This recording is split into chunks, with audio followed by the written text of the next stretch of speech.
إلا الله. الله أكبر، الله أكبر، ولله الحمد. الله أكبر، الله أكبر، الله أكبر، لا إله إلا الله. الله أكبر، الله أكبر، ولله الحمد.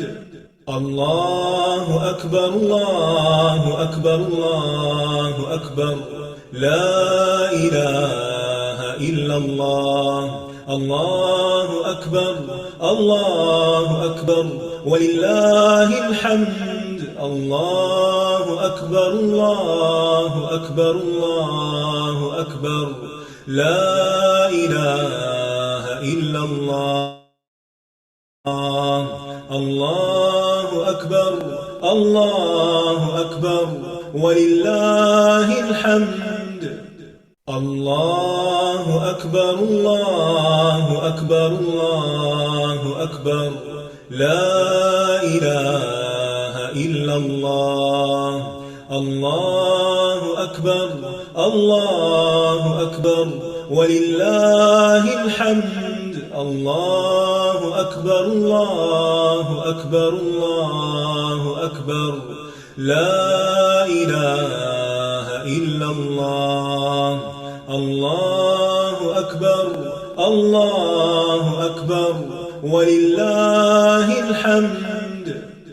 الله أكبر، الله أكبر، الله أكبر، لا إله إلا الله.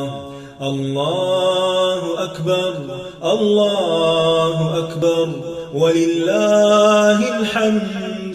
الله أكبر، الله أكبر، الله أكبر، لا إله إلا الله. الله أكبر، الله أكبر، ولله الحمد. الله أكبر، الله أكبر، الله أكبر، لا إله إلا الله. الله أكبر، الله أكبر، ولله الحمد. الله أكبر، الله أكبر، الله أكبر، لا إله إلا الله. الله أكبر، الله أكبر، ولله الحمد. الله أكبر، الله أكبر، الله أكبر، لا إله إلا الله.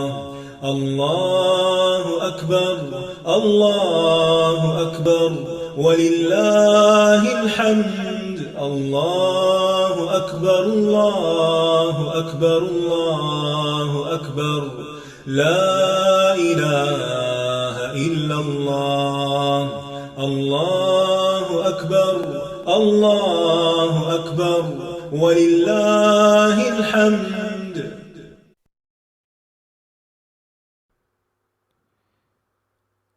أعوذ بالله من الشيطان الرجيم. بسم الله الرحمن الرحيم.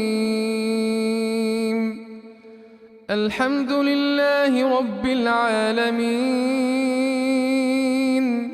الرحمن الرحيم،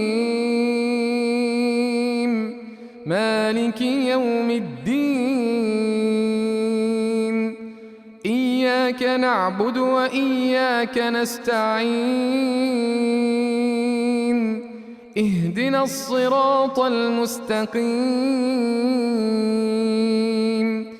صراط الذين أنعمت عليهم غير المغضوب عليهم ولا الضالين.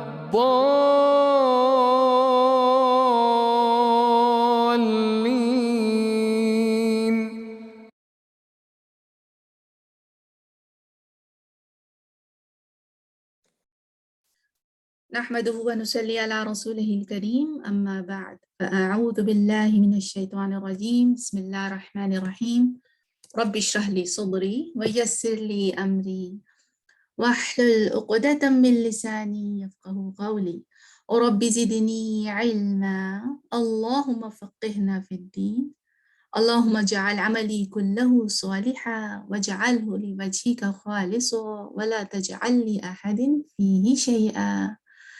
السلام علیکم ورحمۃ اللہ وبرکاتہ. کیسی ہیں میری پیاری پیاری سی بہنیں؟ الحمدللہ رمضان کا ایک عشرہ مکمل ہوا الحمدللہ. اللہ سبحانہ وتعالیٰ آگے آنے والے دلوں کے لیے بھی دعا ہے اللہ سبحانہ وتعالیٰ سے کہ روزہ ہر لمحے جو عبادت میں گزرے اللہ کے قریب سے قریب تر کر دے. سبحان اللہ آمین یا رب العالمین. اچھا جی چلیں آج کی کلاس کا آغاز کرتے ہیں. کل ہم نے توحید کی اقسام میں توحید الاسماء الصفات بھی پڑھی تھی. جی sister Iffat time is flying. سبحان اللہ الحمدللہ. اللہ تعالیٰ خیر کے ساتھ صحت اور عافیت کے ساتھ سارے روزے رکھنے کی توفیق دے. اللہ سبحانہ تعالیٰ کی توفیق سے ہی سارے کام ہوتے ہیں. کل تو بات یہ ہو رہی تھی کہ توحید کی اقسام ہم نے پڑھی تھی اور توحید الاسماء الصفات بھی پڑھی. سبحان اللہ. میں سوچ رہی تھی کہ دعا مانگنے کے لیے جو آداب ہم نے سیکھے اس میں جو پہلا کلمہ جو پہلا جملہ آپ کے منہ سے نکلتا ہے وہ اللہ سبحانہ و تعالیٰ کے تعریفی کلمات ہوتے ہیں نا. جب ہم نے یہی سیکھا نا کورس میں کہ جب ہم نے دعا کے لیے ہاتھ اٹھانے ہیں تو ہم نے اس کی تعریف سے بات شروع کرنی ہے نا. سبحان اللہ الحمدللہ. جتنے بھی تعریفی کلمات ہم نے سیکھے اور ابھی ہم آگے اور بھی سیکھیں گے. اللہ کی تعریف حمد و ثنا حمد و ثنا جس کے بارے میں کل ہم نے سیکھا تھا کہ اس کے ساتھ اس کو اللہ سبحانہ و تعالیٰ کو اس کے اچھے اچھے ناموں سے پکارنا. جیسے کہ اللہ سبحانہ و تعالیٰ قرآن میں فرماتے ہیں کہ وَلِلَّهِ الْأَسْمَاءُ الْحُسْنَى فَادْعُوهُ بِهَا. اور سب اچھے اچھے نام اللہ کے لیے ہی ہیں سو اسے انہی ناموں سے پکارو. تو اللہ سبحانہ و تعالیٰ کی اچھے اچھے نام ہیں. سوال یہ ہے کہ اس کو اس کے ناموں سے پکارنے کا کیا فائدہ ہے. ٹھیک ہے ابھی میں آپ لوگ ہینڈ ریز کر سکتے ہیں جیسا کہ ہم ہمیشہ کلاس میں کرتے ہیں اور میں آپ کی ہیلپ کروں گی آپ کا مائک انمیوٹ کرنے کے لیے اگر آپ کچھ کہنا چاہیں ورنہ تو آپ لکھ کے بھی بات کر سکتے ہیں. بات یہ ہے سوال یہ ہے نام سے ہی کیوں پکارے ہم اللہ سبحانہ و تعالیٰ کو. یہی ہم سیکھ رہے ہیں نا. To get his attention. سبحان اللہ بالکل صحیح سسٹر سبہین. اور کیا وجہ ہو سکتی ہے کیوں ہم اللہ سبحانہ و تعالیٰ کو اس کے ناموں سے پکاریں. سبحان اللہ الحمدللہ کہنا کافی ہے نا. اچھے اچھے ناموں سے وَلِلَّهِ الْأَسْمَاءُ الْحُسْنَى فَادْعُوهُ بِهَا to make our دعا relevant. یہ تو بہت اچھی بات بولی ہے. اچھا ابھی ریلیونس کی طرف آئیں گے. ٹھیک ہے to show our love. الحمدللہ دعا قبول ہوتی. سسٹر سمیرہ اسپاٹ آن الحمدللہ جزاک اللہ خیر. اچھا جی اس بات کو سمجھنے کے لیے کہ اگر ہم دنیا کے کسی معاملے میں اس بات کو سمجھنے کی کوشش کریں ٹھیک ہے تو ہماری اپنی سمجھ کے لیے اگر ہم کوئی مثال دیکھیں جیسے کہ ہم اپنی والدہ کو پیار سے پکارتے ہیں اپنی امی کو میری امی اچھی امی امی جی امی جان. کسی بچے کو بلاتے ہیں تو کہتے ہیں نا میری شہزادی میری گڑیا ذرا ادھر آؤ میرے پاس ذرا میری جان میری کتاب تو پکڑا دو. یا پھر افطار کے لیے آج کل کی ہماری اسٹرگل ہے اچھا ذرا میرا اچھا بیٹا ذرا ٹیبل تو لگا دو. تو اپنے پیار بھرے انداز سے ہم کسی ناراض کو منا لیتے ہیں. اسی طرح جب ہم اللہ سبحانہ و تعالیٰ کو اپنے پیار بھرے انداز میں پکارتے ہیں تو ہم امید کرتے ہیں کہ ہم اس کو اسی کے نام سے پکاریں اور اپنی دعا کی قبولیت کے چانسز میں اضافہ کریں. ایسے ہی تو ہم نے سیکھا ہے نا کہ کل اسماء و صفات میں. لیکن جو چیز ہم نے سیکھی وہ یہ تھی کہ جب ہم اللہ سبحانہ و تعالیٰ کو پکارتے ہیں تو کیا وجہ ہے کہ ہم اس کو اپنے دیے ہوئے ناموں سے نہیں پکار سکتے. آپ کو لگتا ہے کہ ہم اللہ سبحانہ و تعالیٰ کو اپنے پسندیدہ اپنے دیے ہوئے کوئی خود ساختہ نام سے پکار سکتے ہیں؟ سسٹر سمیرہ کہہ رہی ہیں نہیں پکار سکتے ہیں. کیا وجہ ہے کہ ہم نہیں پکار سکتے اس کو اسی کے اپنے دیے ہوئے ناموں سے؟ اور میں آپ کو بتاؤں، ایک ہنٹ دیتی ہوں میں آپ کو، آپ کا آنسر آپ کے سامنے لکھا ہوا ہے.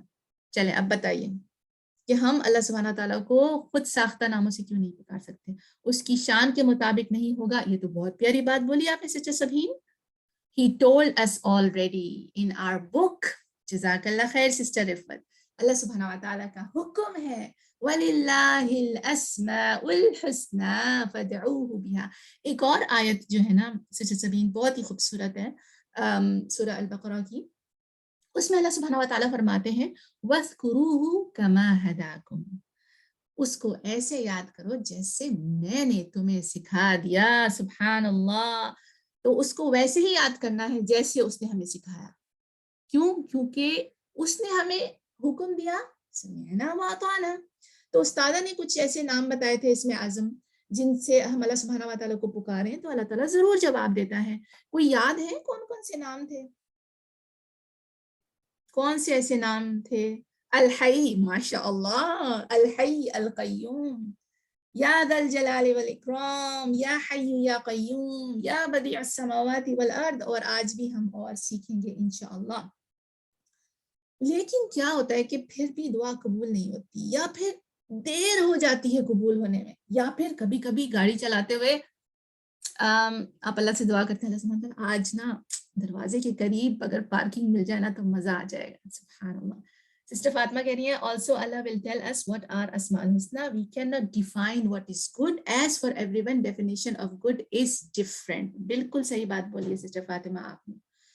اب یہ ہے کہ ہم نے دعا مانگی اللہ سبحانہ و تعالیٰ سے کہ گاڑی کی پارکنگ جو ہے نا مجھے شاپنگ سینٹر کے قریب مل جائے، اور آج تو شاپنگ سینٹر کے بالکل دروازے کے آگے مجھے پارکنگ مل گئی. اللہ تعالیٰ نے فوراً دعا قبول کر لی.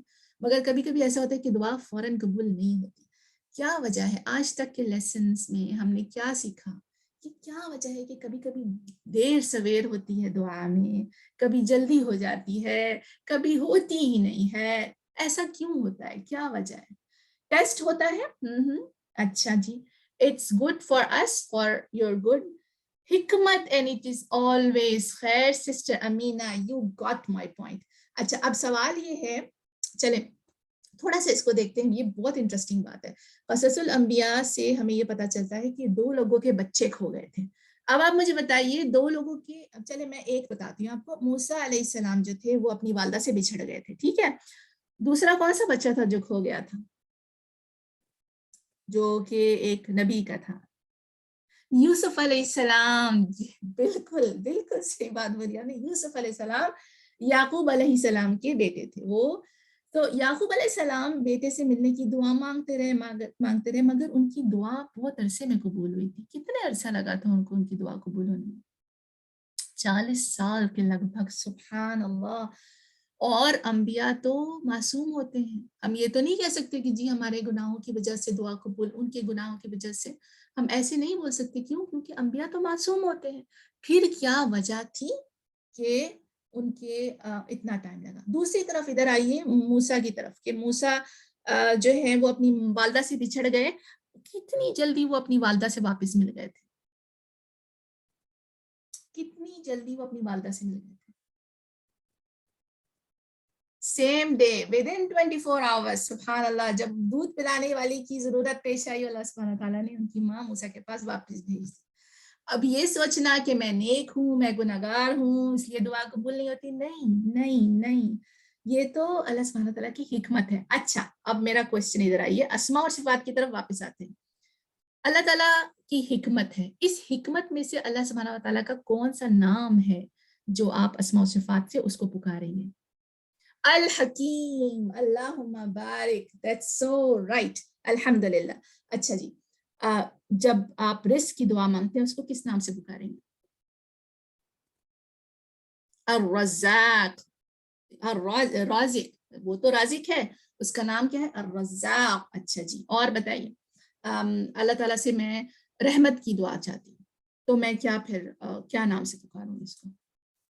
آسان ہے، یہ تو بہت آسان ہے. الرحیم. الحمدللہ. الرحیم. الرحمن. تو آج کے لیسن میں جو چیز ہم نوٹ کریں گے اس میں سے آپ نے وہ نام نکالنا ہے جو لیسن ہم آج سیکھیں گے. ٹھیک ہے, آج اسی بات میں اپنے ایمان کو ذرا مضبوط کرتے ہیں اور لیسن کو سنتے ہیں. اچھا, علم کی ہر سیڑھی ہم چڑھتے ہیں اور یہ سیڑھیاں کہیں جا رہی ہیں. ٹھیک ہے, یہ سیڑھیاں کہیں جا رہی ہیں. کہاں جا رہی ہیں؟ علم کی یہ سیڑھیاں جو آپ روز چڑھ رہے ہیں ایک دوسرے کے ساتھ, ہم ایک دوسرے کے ساتھ چڑھ رہے ہیں, یہ کس ڈیسٹینیشن پہ لے کے جا رہی ہے؟ جنہ. سسٹر رفت نے کہا جنہ. اور بتائیے اور کہاں جا رہا ہے یہ رستہ؟ جہاد. ٹھیک ہے, رستہ کہاں جا رہا ہے؟ ڈیسٹینیشن کیا ہے سسٹر سمیرہ؟ تقویٰ. ڈیسٹینیشن بتائیے. تقویٰ حاصل کرنے کے بعد, جہاد کرنے کے بعد آپ کہاں جا رہے ہیں؟ اللہ کی معرفت, ہدایت, اللہ کی تعریف, جنت. جنت تو بالکل ٹھیک ہے. ایک کوشچن ہے, ٹھیک ہے, صراط المستقیم. جی ہاں, ہم ہے تو صراط المستقیم. مجھے بتائیے منزل کیا ہے؟ منزل جنت ہے. اور کیا ہے؟ اللہ کا چہرہ. اللہم بارک سسٹر سبہین, احسنتی, الحمدللہ. جی ہاں, بالکل صحیح بات ہے کہ ہم لوگ جو ہیں وہ اللہ کا قرب چاہتے ہیں, اللہ کے قریب ہونا چاہتے ہیں. ہر قدم جو آپ اٹھاتے ہیں میری پیاری پیاری سی بہنوں, تو وہ ہم اللہ سبحانہ تعالیٰ کی قربت کی طرف, اس کی جنت کی طرف بڑھا رہے تھے. آپ کو پتہ ہے جس دن ہم نہیں سیکھتے, علم حاصل نہیں کرتے, ہم اسی سیڑھی پہ کھڑے رہ جاتے ہیں, آگے نہیں بڑھتے, اللہ کی طرف نہیں بڑھتے. اور ہمیں بڑھنا نہیں ہے. ہم نے کیا کرنا ہے؟ ہم نے بڑھنا نہیں ہے. ہم نے کیا کرنا ہے؟ کون میرا جملہ مکمل کرے گا؟ ہم نے بڑھنا نہیں ہے. ہم نے کیا کرنا ہے؟ ہم نے دوڑ لگا لی. سسٹر نبیلہ, ایکسلنٹ, الحمدللہ. ہم نے بھاگنا ہے, الحمدللہ. چلیں بھاگتے ہیں, اپنے لیسن کی طرف آتے ہیں. آج اور باتیں سیکھتے ہیں. آج کا لیسن بہت زبردست ہے, سبحان اللہ. بہت سارے ذہن کے پردے کھلیں گے, بہت سارے دروازے کھلیں گے, بہت کچھ سیکھنے کے لیے انشاءاللہ. چلیں سٹارٹ کرتے ہیں. اعوذ باللہ من الشیطان الرجیم.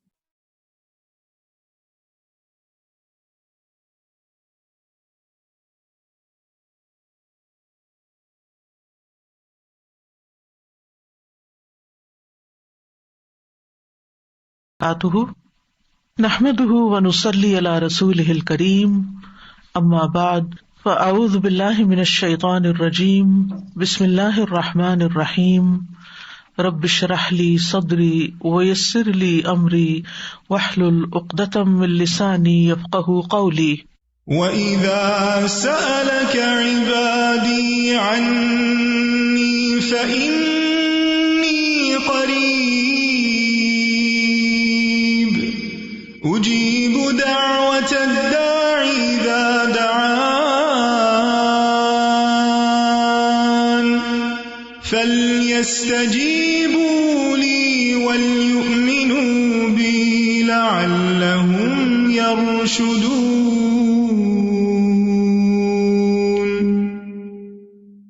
اور جب میرے بندے آپ سے میرے بارے میں سوال کریں تو کہہ دیجئے بے شک میں قریب ہوں, میں پکارنے والے کی پکار کا جواب دیتا ہوں. جب وہ مجھے پکارے تو ان کو چاہیے کہ وہ میرا حکم مانیں اور مجھ پر ایمان رکھیں تاکہ وہ ہدایت پائیں. فَاسْتَغْفِرُوهُ ثُمَّ تُوبُوا إِلَيْهِ إِنَّ رَبِّي قَرِيبٌ مُجِيبٌ. اللہ سبحانہ وتعالی اپنے بندے کے قریب ہے, اپنے بندے کی دعاؤں کا جواب دیتا ہے, انہیں قبول کرتا ہے. اس لیے ہمیں مانگتے رہنا چاہیے اور مانگنے کے آداب کو بھی ملحوظ رکھنا چاہیے. سب سے پہلے اللہ سبحانہ وتعالی کی حمد و ثنا. لا الہ الا اللہ وحدہ لا شریک لہ لہ الملک ولہ الحمد وہو علی کل شیء قدیر لا حول ولا قوۃ الا باللہ لا الہ الا اللہ ولا نعبد الا ایاہ لہ النعمۃ ولہ الفضل ولہ الثناء الحسن لا الہ الا اللہ مخلصین لہ الدین ولو کرہ الکافرون. اللہ کے سوا کوئی الہ نہیں, وہ اکیلا ہے, اس کا کوئی شریک نہیں. بادشاہت اسی کی ہے اور تمام تعریف اسی کے لیے ہے, اور وہ ہر چیز پر پوری قدرت رکھنے والا ہے. گناہ سے بچنے کی طاقت اور نیکی کرنے کی طاقت اللہ کے سوا کوئی دینے والا نہیں ہے. اللہ کے سوا کوئی الہ نہیں, ہم صرف اسی کی عبادت کرتے ہیں. اسی کی ساری نعمتیں ہیں, اسی کا فضل ہے اور اسی کے لیے خوبصورت تعریف ہے. اللہ کے سوا کوئی الہ نہیں, ہم اسی کے لیے دین میں اخلاص رکھنے والے ہیں اگرچہ کافر ناپسند کریں. یہ دعا ہم نماز کے بعد پڑھتے ہیں, اور اس میں آپ نے دیکھا کہ صرف اور صرف اللہ تعالیٰ کی حمد و ثنا ہے، اللہ تعالیٰ کی توحید کا بیان ہے، اللہ تعالیٰ کی صفات کا بیان ہے. جب بندہ اللہ سبحانہ تعالیٰ کی تعریف کرتا ہے، شرک سے برات اور اللہ تعالیٰ کی عبادت کا اقرار کرتا ہے، تو یہ دعا کی اعلیٰ ترین قسم ہے. یہ زبان حال سے انسان پکار رہا ہوتا ہے کہ یا رب میں تیرا محتاج ہوں اور میرے سارے مسائل کا حل صرف اور صرف تیرے ہی پاس ہے، کیونکہ تو ہر چیز پر پوری قدرت رکھنے والا ہے. اور پھر اللہ سبحانہ تعالیٰ کی تعریف ہر حال میں، چاہے ہمیں کوئی پریشانی ہو، دکھ ہو، تکلیف ہو، ہم اپنی تقدیر کے واقع ہونے سے گھبرائے ہوئے ہوں، پھر بھی اللہ سبحانہ تعالیٰ سے بدگمان نہیں ہونا، بدظن نہیں ہونا، دور نہیں ہونا، ناراض نہیں ہونا، بلکہ پلٹ پلٹ کر اسی کی طرف رجوع کرنا ہے اور اسی کی تعریف کرتے رہنا ہے. تو ہر قسم کی تعریف صرف اور صرف اللہ ہی کے لیے ہے. وہی ہے جو لاچار کی دعا قبول کرتا ہے جب وہ اسے پکارتا ہے، وہی ہے جو مظلوم کی مدد کرتا ہے جب وہ اسے بلند آواز سے پکارتا ہے، اور وہی ہر تکلیف کو ہم سے دور کرتا ہے اور ہر برائی کو ہم سے ہٹا دیتا ہے. ہمارا دل اسی کے ذکر سے زندہ ہوتا ہے، ہمارے معاملات اسی کے حکم سے وجود میں آتے ہیں، اور ہماری مشکلات اسی کی رحمت سے دور ہوتی ہیں. ہمیں اسی کی دی ہوئی حفاظت سے حفاظت ملتی ہے اور مشکلات اسی کے آسان کرنے سے آسان ہوتی ہیں. ہمیں اطاعت اور عبادت اور دعا کی توفیق بھی اسی کی رحمت سے ملتی ہے، وہی دیتا ہے. اس لیے پلٹ پلٹ کر ہمیں اسی کی طرف رجوع کرنا چاہیے، اسی کی طرف لوٹنا چاہیے. ہماری زندگی میں بہت سے واقعات ایسے ہوتے ہیں کہ جو ہمیں ناگوار ہوتے ہیں، لیکن وہ ہماری تقدیر کا حصہ ہوتے ہیں.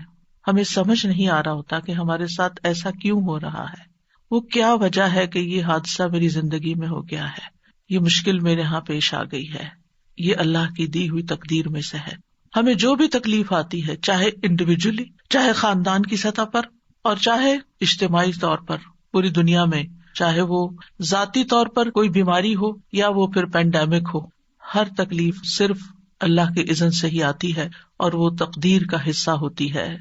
اللہ سبحانہ تعالیٰ کا ارشاد ہے، قُل لَّن يُصِيبَنَا إِلَّا مَا كَتَبَ اللَّهُ لَنَا هُوَ مَوْلَانَا وَعَلَى اللَّهِ فَلْيَتَوَكَّلِ الْمُؤْمِنُونَ. ان سے کہیے ہمیں اگر کوئی مصیبت آئے گی تو وہی آئے گی جو اللہ نے ہمارے مقدر کر رکھی ہے، وہی ہمارا سرپرست ہے، اور مومنوں کو اللہ ہی پر توکل کرنا چاہیے. یہ ہمارے عقیدہ تقدیر کا ایک حصہ ہے کہ کوئی بھی چیز ہماری زندگی میں نہیں ہوتی مگر یہ کہ وہ اللہ ہی کا فیصلہ ہوتا ہے، تقدیر ہی کا ایک حصہ ہوتا ہے. قُل لَن يُصِيبَنَا إِلَّا مَا كَتَبَ اللَّهُ لَنَا. کوئی مصیبت آ ہی نہیں سکتی مگر وہ جو اللہ نے پہلے سے لکھ رکھی ہے. کہاں؟ لوح محفوظ میں. یعنی جو مصیبت آتی ہے، اور پھر صرف مصیبت ہی تھوڑی آتی ہے، بہت سی خیر اور بھلائی بھی پہنچتی ہے. تو قُل لَن يُصِيبَنَا میں صرف مصائب نہیں ہے، اس میں نعمتیں بھی ہیں. جو نعمتیں اور راحتیں آتی ہیں ہماری زندگی میں، وہ سب تقدیر الہی کا حصہ ہیں. جب انسان کو یہ معلوم ہوتا ہے کہ اللہ کی طرف سے جو تقدیر میں لکھا ہے وہ ہر صورت میں پورا ہونا ہے، تو انسان کے لیے مصیبت برداشت کرنا آسان ہو جاتا ہے. یہ چیز اس کے حوصلے میں اضافہ کر دیتی ہے کہ اللہ سبحانہ تعالیٰ اپنے بندوں پر ظلم کرنے والا نہیں. ہوا مولانا، وہ تو ہمارا مولا ہے، ہمارا مالک ہے، ہمارا محافظ ہے، ہمارا مددگار ہے. اور پھر اس کے مولا ہونے کا تقاضا یہ ہے کہ وہ ہمارے دینی اور دنیاوی تمام معاملات میں ہماری سرپرستی کرے. اور ہمارے لیے اس کے بندے ہونے میں کیا لازم ہے کہ ہم اس کی قضاء و قدر پر راضی رہیں. جو فیصلے وہ ہمارے بارے میں کرے ہم اس پر اعتماد کریں کہ وہ ظلم کرنے والا نہیں ہے. اس نے جو بھی فیصلہ کیا، جو نعمت دی یا جو تکلیف اس کی طرف سے آئی، یہ سب اسی کا فیصلہ ہے، ہمارے اختیار میں یہ نہیں ہے. یہ اللہ سبحانہ تعالیٰ کی مرضی سے آئی ہے، اور ہمارا اس پر یقین ہے کہ وہ اپنے بندوں پر کوئی ظلم نہیں کرتا. اللہ سبحانہ تعالیٰ کے ہر فیصلے میں انسان کے لیے بھلائی ہے. یعنی وہ خیر کا فیصلہ ہو یا زندگی میں آپ کے کوئی تکلیف آ گئی ہو، اس میں خیر ہی خیر ہے. بندہ مومن کا تقیہ کلام کیا ہوتا ہے؟ اس میں بھی خیر ہوگی. کچھ بھی ہوتا ہے تو کیا کہتا ہے؟ اس میں بھی خیر ہوگی، الحمدللہ اس میں بھی خیر ہوگی، اس کا بھی نتیجہ اچھا ہی ہوگا، اس سے بھی مجھے فائدہ ہی پہنچے گا. کیونکہ اللہ تعالیٰ نے کیا خبر دی ہے، قُل لَن يُصِيبَنَا إِلَّا مَا كَتَبَ اللَّهُ لَنَا هُوَ مَوْلَانَا، وہ ہمارا سرپرست ہے، وہ ہمارے لیے جو بھی فیصلہ کرتا ہے اس میں مومنوں کے لیے بھلائی ہی بھلائی ہوتی ہے، اور چونکہ وہ ہمارا مولا ہے تو اس لیے ہمیں اس سے اچھی ہی امید ہے۔ اور ولا مولا لہم، جیسے نبی صلی اللہ علیہ وسلم نے احد کے موقع پر فرمایا تھا کہ اللہ مولانا ولا مولا لہم، اللہ ہمارا مولا ہے اور ان کا کوئی مولا نہیں، یعنی جو اس پر ایمان نہیں رکھتے اور جو اس کی تقدیر پر ایمان نہیں رکھتے پھر ان کا کوئی مولا نہیں، ان کا کوئی سرپرست نہیں۔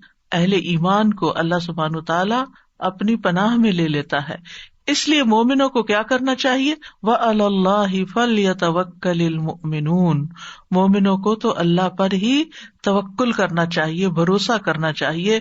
توکل کا معنی ہوتا ہے خیر کے حصول اور شر کے دور ہونے کے لیے اللہ تعالیٰ کو اپنا سہارا سمجھنا، اور جو اللہ تعالیٰ پر بھروسہ کرتا ہے وہ کبھی نامراد نہیں ہوتا، اور جو غیروں پر بھروسہ کرتا ہے تو وہ بے یار و مددگار رہتا ہے، کیونکہ وہ اس کی سرپرستی نہیں کر سکتے، اور اس طرح انسان اپنی امیدوں کے حصول میں بھی ناکام ہوتا ہے۔ تو توکل کیا ہوتا ہے؟ توکل یہ ہوتا ہے کہ انسان اپنی بے بسی کا اظہار کر دے، میرے بس میں کچھ نہیں، میرے پاس کچھ نہیں، اور ہر چیز کا مالک اللہ ہے، اور ہر کام اس کے اذن سے ہوتا ہے، وہی کرے گا، اور جو کرے گا وہ خیر ہی کے فیصلے کرے گا۔ تو دنیا اور آخرت کے فوائد اور نقصانات، کیونکہ توکل کو سمجھنا بڑا ضروری، دنیا اور آخرت کے فوائد اور نقصانات کے معاملے میں دل کا اللہ کی ذات ہی پر اعتماد کرنا، دل کا اعتماد، اور یہ ایمان رکھنا کہ اللہ کے سوا کوئی عطا نہیں کر سکتا اور نہ کوئی روک سکتا ہے، نہ نقصان پہنچا سکتا ہے، نہ نفع دے سکتا ہے۔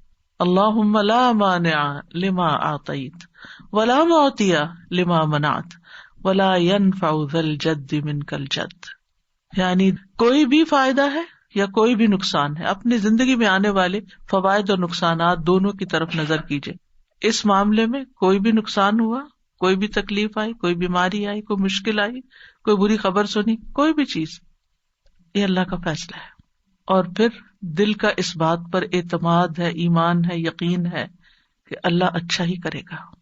اگر بظاہر نظر آنے والی کسی تکلیف کے ذریعے انجام میرا وہ اچھا کرنا چاہتا ہے تو بھی میں اس کی رضا پہ راضی ہوں، اور اگر نفع پہنچا کر وہ مجھے کوئی فائدہ دینا چاہتا ہے تو بھی میں اسی کے شکر گزار ہوں۔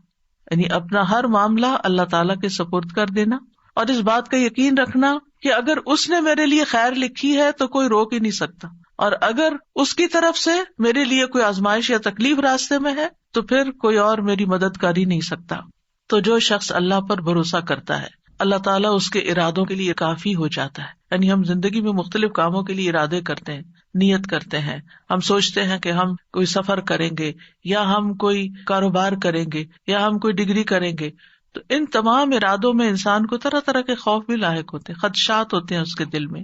تو پھر جب انسان اپنی سی کوشش کر لیتا ہے، پڑھائی کے لیے محنت کر لیتا ہے، جاب کے لیے محنت کر لیتا ہے، یا ٹریولنگ کے لیے اپنے سارے بندوبست کر لیتا ہے، تو اس کے بعد اس کے دل کو ایک اطمینان ہو جانا چاہیے کہ اب میں نے اپنی طرف سے محنت کر لی ہے، اب اس کے بعد معاملہ میرا اللہ کے سپرد ہے۔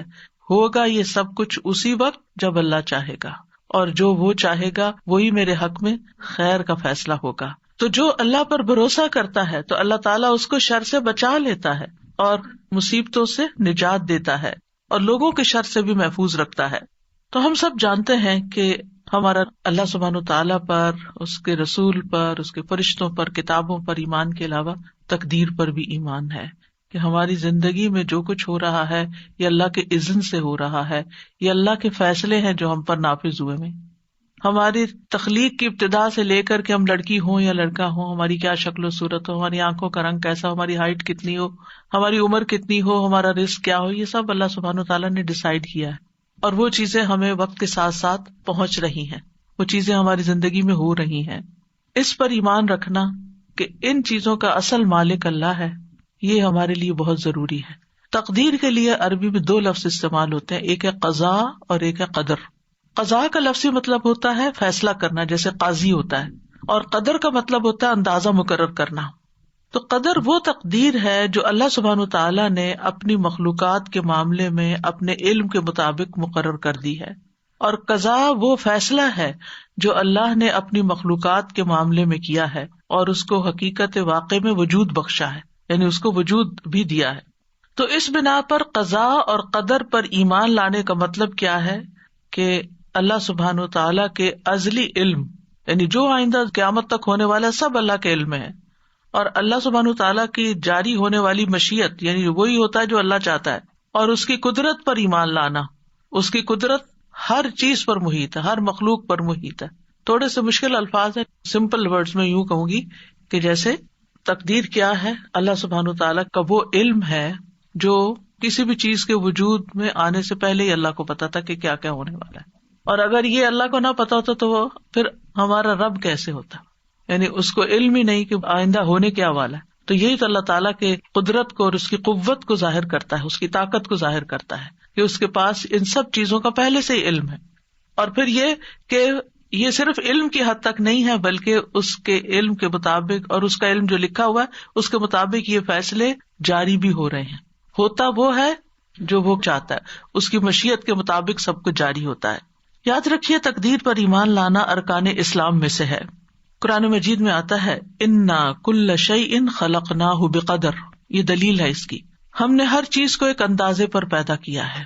سورۃ الاحزاب میں آتا ہے وکان امر اللہ قدرا مقدورا، اور اللہ کا حکم ایک طے شدہ فیصلہ ہوتا ہے، اللہ کا حکم طے شدہ فیصلہ ہوتا ہے۔ سورۃ الفرقان میں آتا ہے وخلق کل شیء فقدرہ تقدیرا، اللہ نے ہر چیز کو پیدا کیا پھر اس کا اندازہ مقرر کیا۔ لہٰذا ہم میں سے کون ہے جو ان آیات کو جھٹلا سکتا ہو یا وہ کہے کہ تقدیر وقدیر کچھ نہیں ہوتی۔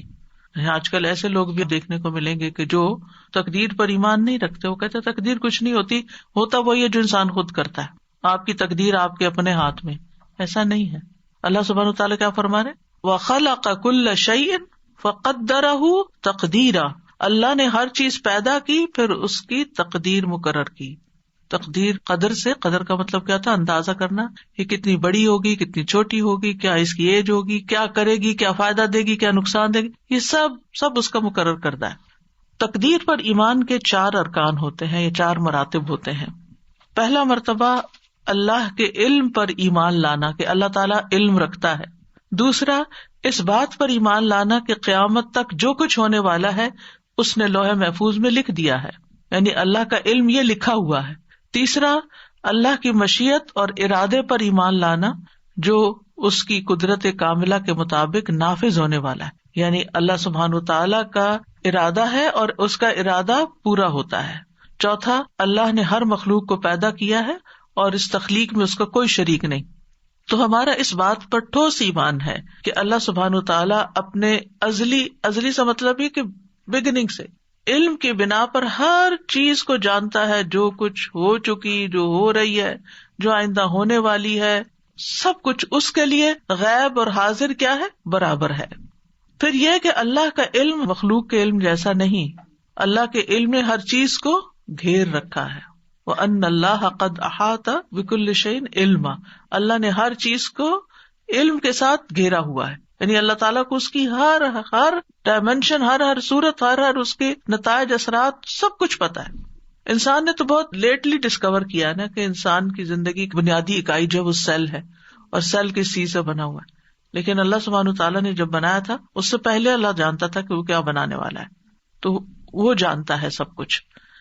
پھر یہ ہے کہ ان ساری چیزوں کی باریکیوں کو بھی جانتا ہے، یعنی ایک سیل جو ہے وہ کب بگڑتا ہے، کیوں بگڑتا ہے، اور پھر کس طرح اس کی اصلاح ہو سکتی ہے، اور انسان کیوں بیمار ہوتا ہے، یہ چیزیں انسان آہستہ آہستہ سیکھ رہے ہیں، لیکن اللہ سبحانہ تعالیٰ کو یہ سب کچھ پہلے سے ہی پتا تھا۔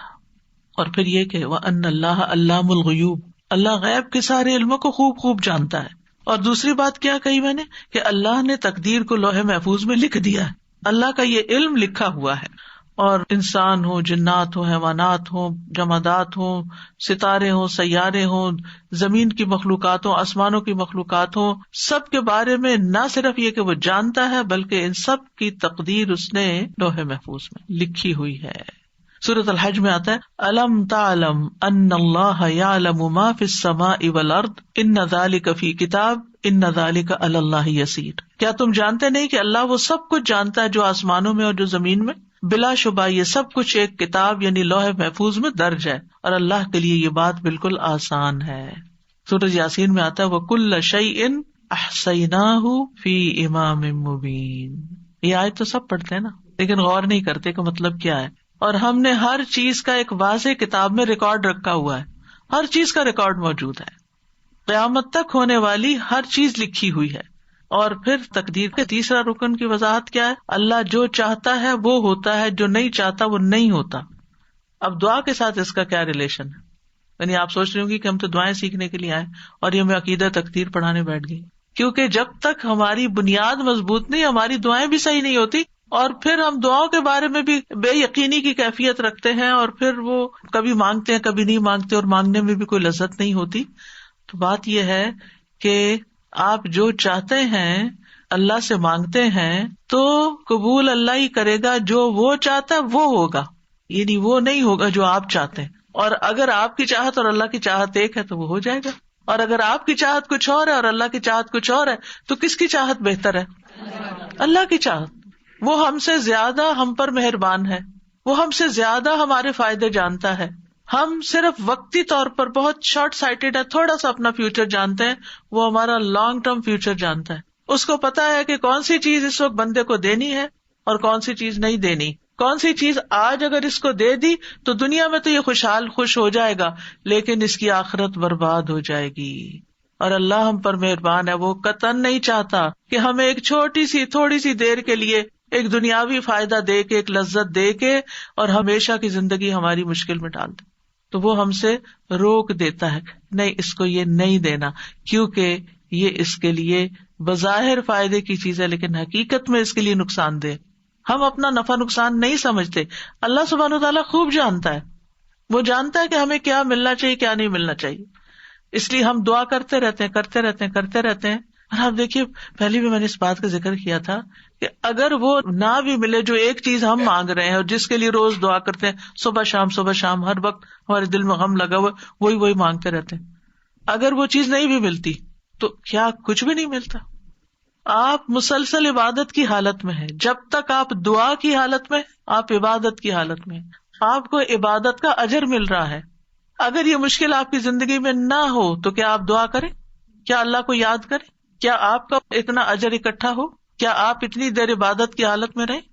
تو اس میں بھی اللہ تعالیٰ کی مصلحت ہے کہ وہ کچھ دعاؤں کی قبولیت کو مؤخر کر دیتا ہے کہ یہ بندہ اور زیادہ دعائیں کرے. بعض لوگوں کی مناجات، بعض لوگوں کا رونا اللہ کے آگے، بعض لوگوں کا فریادیں کرنا اللہ کے آگے اللہ تعالیٰ کو بہت پسند آتا ہے، اور وہ چاہتا ہے کہ یہ بندہ کچھ دیر اور اسی حال میں رہے، ایسی ہی دعائیں کرے.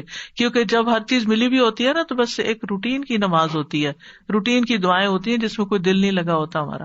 لیکن جب کسی مشکل میں ہوتے ہیں تو پھر ہم گڑ گڑا کے مانگتے ہیں، پھر رو کے مانگتے ہیں، پھر چپ کے مانگتے ہیں، پھر تنہائی میں مانگتے ہیں، پھر سب کے بیچ میں اجتماعی دعا کرتے ہیں، پھر کسی سے ریکویسٹ کرتے ہیں کہ آپ ہمارے لیے دعا کریں. اور آپ دیکھیے بندہ مومن جب پریشانی کی حالت میں ہوتا ہے تو گناہ جھڑنا شروع ہو جاتے ہیں. ایک اور فائدہ ہو رہا ہے، یعنی آپ ڈیٹاکس ہو رہے ہیں، آپ صاف ہوتے جا رہے ہیں. آپ کے اعمال نامے میں وہ لکھا چلا جا رہا ہے، آپ کا اعمال نامہ وزنی ہو رہا ہے. اگر دعا قبول نہ ہونے کے فائدے آپ گننا چاہیں آپ حیران ہو جائیں کہ یار اب میں تو ایک چیز مانگ رہا تھا اور اگر آپ نے وہ نہیں دی تو اس کے بدلے میں اتنی ساری چیزیں دے دی مجھے. تو اللہ سبحانہ وتعالیٰ پر اور پیار آتا ہے. تو بہرحال یہ یاد رکھیے، ہم چاہے ساری دنیا کی مدد حاصل کر لیں لیکن ہونا وہ ہے جو اللہ چاہتا ہے. یہ ہے تقدیر، اور یہ ہے تقدیر کے ساتھ ہمارا رشتہ دعا کا، کہ اس لیے ہمیں پلٹنا اسی کی طرف ہے. اور یہ آپ کو معلوم ہے نا کہ دعا تقدیر کو بدل دیتی ہے. تو ہونا وہ نا جو اللہ چاہتا ہے. تو پھر آپ اللہ کے آگے گڑ گڑائے. اگر اللہ تعالیٰ نے کچھ لکھا ہوا بھی ہے تو قلم اسی کے حکم سے چلتا ہے. یمحو اللہ ما یشاء ویثبت. اللہ جس چیز کو چاہتا ہے مٹا دیتا ہے، جو چیز چاہتا ہے اس کو ثابت رکھتا ہے. ہر چیز اس کے اختیار میں، لہذا اس سے مانگتے چلے جائیں. یعنی یہ بات ہمارے دلوں میں راسخ ہو جانی چاہیے. ہونا وہ ہے جو اللہ نے کرنا ہے، کوئی نہ میری بگاڑ سکتا ہے نہ میری بنا سکتا ہے. اور یہی عقیدہ توحید ہے. کوئی میرا کچھ نہیں بگاڑ سکتا, کوئی مجھے کچھ فائدہ نہیں دے سکتا جب تک اللہ نہیں چاہے گا. تو اس کا مطلب یہ ہے کہ آپ نے اپنی ہر چیز کو کس کے ساتھ کنیکٹ کر دیا؟ اللہ کی طرف. یہی تو عبادت ہے, یہی عبادت ہے. یعنی ہم عبادت صرف چند ریچولز کو لیتے ہیں, جبکہ اللہ تعالیٰ کے ساتھ دل کا ایسا تعلق ہونا, ایسا یقین ہونا, ایسا ایمان ہونا, یہ سراسر عبادت ہی کے حصے ہیں. پھر آپ دیکھیے کہ قرآن مجید میں اللہ تعالیٰ فرماتے ہیں وَرَبُّكَ يَخْلُقُ مَا يَشَاءُ وَيَخْتَارُ, اور آپ کا رب جو چاہتا ہے پیدا کرتا ہے اور جسے چاہتا ہے منتخب کرتا ہے. هُوَ الَّذِي يُصَوِّرُكُمْ فِي الْأَرْحَامِ كَيْفَ يَشَاءُ, وہی تو ہے جو رحموں میں تمہاری صورت بناتا ہے جس طرح وہ چاہتا ہے. ہم چاہتے ہیں ہمارا بچہ ایسی شکل کا ہو, ایسی آنکھوں والا, ایسے رنگ کا ہو, نہیں, وہ جو چاہتا ہے وہ پیدا کرے گا, وہ آپ کے اختیار میں نہیں. اور پھر وما تشاءون الا ان یشاء اللہ رب العالمین, اور تم چاہ نہیں سکتے مگر وہی جو کچھ اللہ رب العالمین چاہتا ہو. نبی صلی اللہ علیہ وسلم نے فرمایا تم میں سے کوئی یوں نہ کہے اے اللہ اگر تو چاہے تو مجھے معاف فرما, اے اللہ اگر تو چاہے تو مجھ پہ رحم فرما, بلکہ یقین سے دعا کرے, کیونکہ اللہ جو چاہے کرتا ہے, اسے کوئی مجبور کرنے والا نہیں. تو ہمیں کوئی سجیسٹ کرنے کی ضرورت نہیں کہ آپ جو چاہتے ہیں کریں, وہ تو آلریڈی جو چاہتا ہے کرے گا. ہمیں کیا کرنا چاہیے؟ یقین سے مانگنا چاہیے کہ اے اللہ آپ تو سب کچھ کر سکتے ہیں, آپ میری یہ مشکل آسان کر دیں یا یہ چیز مجھے عطا کر دیں. اور پھر آپ دیکھیے چوتھی بات یہ کہ اللہ تعالیٰ آسمان و زمین کی ہر چیز کا خالق ہے اور ہمارے افعال کا خالق بھی ہے. یعنی مطلب یہ ہے کہ ہر چیز کو اللہ نے پیدا کیا ہے, جس میں بندے اور ان کے اعمال بھی شامل ہیں, یہ بھی کریٹڈ ہیں. اور یہ کہ اللہ سبحانہ وتعالیٰ اس کے باوجود ہم سے کیا چاہتا ہے کہ ہم اس کی اطاعت کے کام کریں اور اس کی نافرمانیوں سے بچیں. اور جب کوئی شخص اطاعت کے کام کرتا ہے تو نیکی کرتا ہے تو اللہ تعالیٰ نیک بندوں سے محبت کرتا ہے, اور جو اس کی اطاعت نہیں کرتے پھر ان سے محبت نہیں کرتا. اللہ سبحانہ تعالیٰ نے نیک کام بھی پیدا کیے ہیں اور غیر صالح اعمال بھی اللہ ہی نے پیدا کیے ہیں. اب ہم کیا چوز کرتے ہیں؟ ہمارا سارا امتحان ہماری چوائس کا ہے. اصل میں کریشن اللہ کی ہے, چوائس ہماری ہے کہ اس میں سے ہم کیا پسند کرتے ہیں. ہم اپنے لیے نیکی کے کام پسند کرتے ہیں یا ہم اپنے لیے کچھ اور پسند کرتے ہیں. تو اللہ خالق کل شیء وہو علی کل شیء وکیل, اللہ ہی ہر چیز کا پیدا کرنے والا ہے اور وہی ہر چیز کا نگہبان ہے. واللہ خلقکم وما تعملون, اللہ نے تمہیں بھی پیدا کیا اور ان چیزوں کو بھی جو تم بناتے ہو یا جو تم عمل کرتے ہو. تو یاد رکھیے جو ہوتا ہے وہ اللہ کے اذن سے ہوتا ہے, جو ہمیں فائدہ ملتا ہے وہ اللہ کی طرف سے آتا ہے. جب ہم اس بات کا یقین رکھیں گے تو اس کا فائدہ کیا ہوگا؟ یعنی مثلاً اللہ نے آپ کو اولاد کی نعمت دی تو اس پر آپ کس کے شکر گزار ہوں گے؟ اللہ تعالیٰ کے شکر گزار ہوں گے. یہ شکر کیا کرے گا؟ نعمتوں میں اضافہ کرے گا, اللہ کی رضا کا سبب بنے گا. اللہ نے آپ کو مال دیا, رزق دیا, اچھا ٹھکانہ دیا, تو جب آپ کو یہ پتا ہوگا کہ یہ اللہ نے دیا ہے تو پھر آپ ان میں سے ہر نعمت پر شکر ادا کرتے رہیں گے. اور جو شکر ادا کرتا ہے وہ سب سے زیادہ خوشحال انسان ہوتا ہے, کیونکہ وہ نعمتوں کو دیکھ رہا ہوتا ہے. جو ناشکرے لوگ ہوتے ہیں نا, ان کی سب سے بڑی سزا ہی ناشکرا پن ہے کہ ان کو نعمتیں نظر نہیں آتی. ان کے آس پاس نعمتوں کے ڈھیر ہوتے ہیں لیکن وہ نہ ان کا دیکھنا انجوائے کرتے ہیں نہ ان کی پریزنس کو فیل کرتے ہیں کہ اللہ کا شکر ہے یہ ہیں. ان کو صرف نظر آ رہا ہوتا ہے جو نہیں ہوتا. اولاد ہے, اس کی پریزنس ایک نعمت ہوتی, ان سے پوچھے جن کے پاس نہیں ہے. لیکن اگر ان میں کسی قسم کی کوئی کمی ہے یا ان کے ساتھ کوئی مشکل ہے تو ہم صرف وہی دیکھتے رہتے ہیں. اور اللہ نے چونکہ ہر چیز کا ایک وقت مقرر کر رکھا ہے نا, اس وقت کے آنے پر اولاد کو بھی وہ چیز مل جائے گی, ان کا بزنس فلرش کر جائے گا, ان کی جاب لگ جائے گی, ان کی ڈگری پوری ہو جائے گی, ان کی شادی ہو جائے گی, ان کے بچے ہو جائیں گے. ہر چیز کا ایک وقت ہے بھائی, اس نے اپنے وقت پر ہی ہونا ہے. لیکن ہم چونکہ وقت سے پہلے چاہتے ہیں اس لیے ہم پریشان رہتے ہیں اور پھر شکر ادا نہیں کرتے کہ الحمدللہ صحیح سلامت ہے. اگر یہ بیمار پڑے ہوتے اور ہمیں ان کی خدمت کرنی پڑ جاتی, آپ دیکھیے ان پیرنٹس کو جن کے بچے اسپیشل بچے ہیں اور وہ اب تک اپنے والدین کی مدد کے محتاج ہیں. آپ نے بھی ایسی مائیں دیکھی ہوں گی, ان کی زندگی میں صرف وہی چیز رہ جاتی ہے, یعنی وہ اپنا آپ بھی بھول جاتی ہے. وہ ہماری طرح آزادی سے گھوم پھر نہیں سکتی, انجوائے نہیں کر سکتی. تو اگر انسان دنیاوی معاملات میں اپنے سے نیچے والوں کو دیکھے تو اس کے دل کو قرار آ جائے کہ شکر ہے تو نے مجھے صحیح سلامت بچہ دیا ہے. کیا ہوا اگر اس بچے کو آپ نے یہ نہیں دیا, جو بھی چیز اس کی زندگی میں کمی ہے, کیونکہ عموماً مائیں اپنے سے بھی زیادہ اپنے بچوں کی زندگی میں جو کمی ہوتی ہے اس کا غم کھائے رکھتی ہیں. اور اگر ہم تھوڑا سا اپنا طریقہ بدل لیں، انہی بچوں کے بارے میں شکر ادا کرنا شروع کر دیں. اللہ تیرا شکر ہے تو نے دیا، اللہ تیرا شکر ہے زندگی ہے، صحت ہے، سلامتی ہے، اللہ تیرا شکر ہے. آپ دیکھیے اس شکر کے بنا پر اللہ سبحانہ وتعالیٰ آپ کو وہ بھی دے دے گا جو اب تک نہیں ملا، جو آپ مانگ رہے ہیں. کیونکہ شکر نعمتوں کو کھینچ لاتا ہے. اور ناشکری ہر وقت غم دکھ کی فریاد کرتے رہنا، ہر وقت پریشان رہنا یہ نعمتوں کو اور دور کر دیتا ہے. تو یاد رکھیے تقدیر پر ایمان لانا ہماری ایمان کا حصہ ہے، اور ایمان کی حقیقت اس وقت تک نہیں انسان کو پتہ چلتی جب تک وہ تقدیر پر ایمان نہیں رکھتا. ابو درداء کہتے ہیں نبی صلی اللہ علیہ وسلم نے فرمایا ہر چیز کی ایک حقیقت ہوتی ہے، اور کوئی شخص اس وقت تک ایمان کی حقیقت کو نہیں پہنچ سکتا جب تک اسے یہ یقین نہ ہو جائے کہ اسے جو چیز پہنچی ہے یعنی اچھی یا بری وہ اس سے خطا نہیں ہو سکتی تھی، اور جو چیز خطا ہوگی وہ اسے پہنچ نہیں سکتی تھی، مل ہی نہیں سکتی تھی. یعنی جو شخص اس بات کو سمجھ جاتا ہے، یعنی جو دعا قبول ہو گئی وہ ہونی ہی تھی، اور جو نہیں ہوئی اس نے نہیں ہونا تھا. تو جب تک انسان کو یہ بات سمجھ نہ آئے تو اس وقت تک وہ ایمان کی حقیقت کو نہیں پہنچتا. یعنی ایمان اس بات کا تقاضا کرتا ہے کہ اللہ سبحانہ وتعالیٰ کی کمپلیٹ اتھارٹی پر انسان کا ایمان ہو، کہ اصل قادر مطلق. یہ کیوں کہتے ہیں قادر مطلق؟ مطلق ہوتا ہے ایبسلیوٹ، اصل تو قدرت اس کے پاس ہے. یاد رکھیے جو شخص تقدیر کو جھٹلائے اس کے اعمال قبول نہیں ہوتے. نبی صلی اللہ علیہ وسلم نے فرمایا 3 لوگوں سے اللہ نہ کوئی فرض قبول کرے گا نہ نفل. نمبر 1 والدین کا نافرمان، نمبر 2 احسان جتانے والا، اور نمبر 3 تقدیر کو جھٹلانے والا. عمل ہی قبول نہیں ہوتے. ڈھیر صدقے کا بھی دے تو وہ بھی قبول نہیں ہوگا. عبداللہ بن عمر قسم کھا کے فرمایا کرتے تھے اگر تقدیر کا انکار کرنے والوں میں سے کسی کے پاس احد پہاڑ کے برابر سونا بھی ہو اور وہ سارے کا سارا اللہ کے راستے میں دے دے تب بھی اللہ اسے قبول نہیں کرے گا جب تک وہ تقدیر پر ایمان نہ لائے.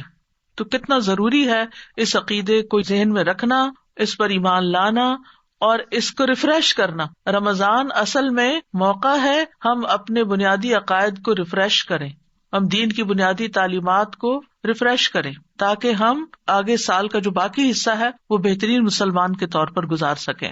نبی صلی اللہ علیہ وسلم نے فرمایا مجھے بعد میں آنے والے زمانے میں اپنی امت پر سب سے زیادہ 3 باتوں کا ڈر ہے. نمبر 1 ستاروں پر ایمان لانا، نمبر 2 تقدیر کو جھٹلانا، اور نمبر 3 حکمران کا ظلم کرنا. ایک اور حدیث میں آتا ہے نبی صلی اللہ علیہ وسلم نے فرمایا یہ آیت میری امت کے آخری زمانے کے اللہ عز و جل کی تقدیر کے جھٹلانے والے لوگوں کے بارے میں نازل ہوئی ہے. ذوقوا مس سقر انا کل شیء خلقناہ بقدر. دوزخ میں آگ لگنے کے مزے چکھو، بے شک ہم نے ہر چیز کو ایک مقرر اندازے پر پیدا کیا ہے.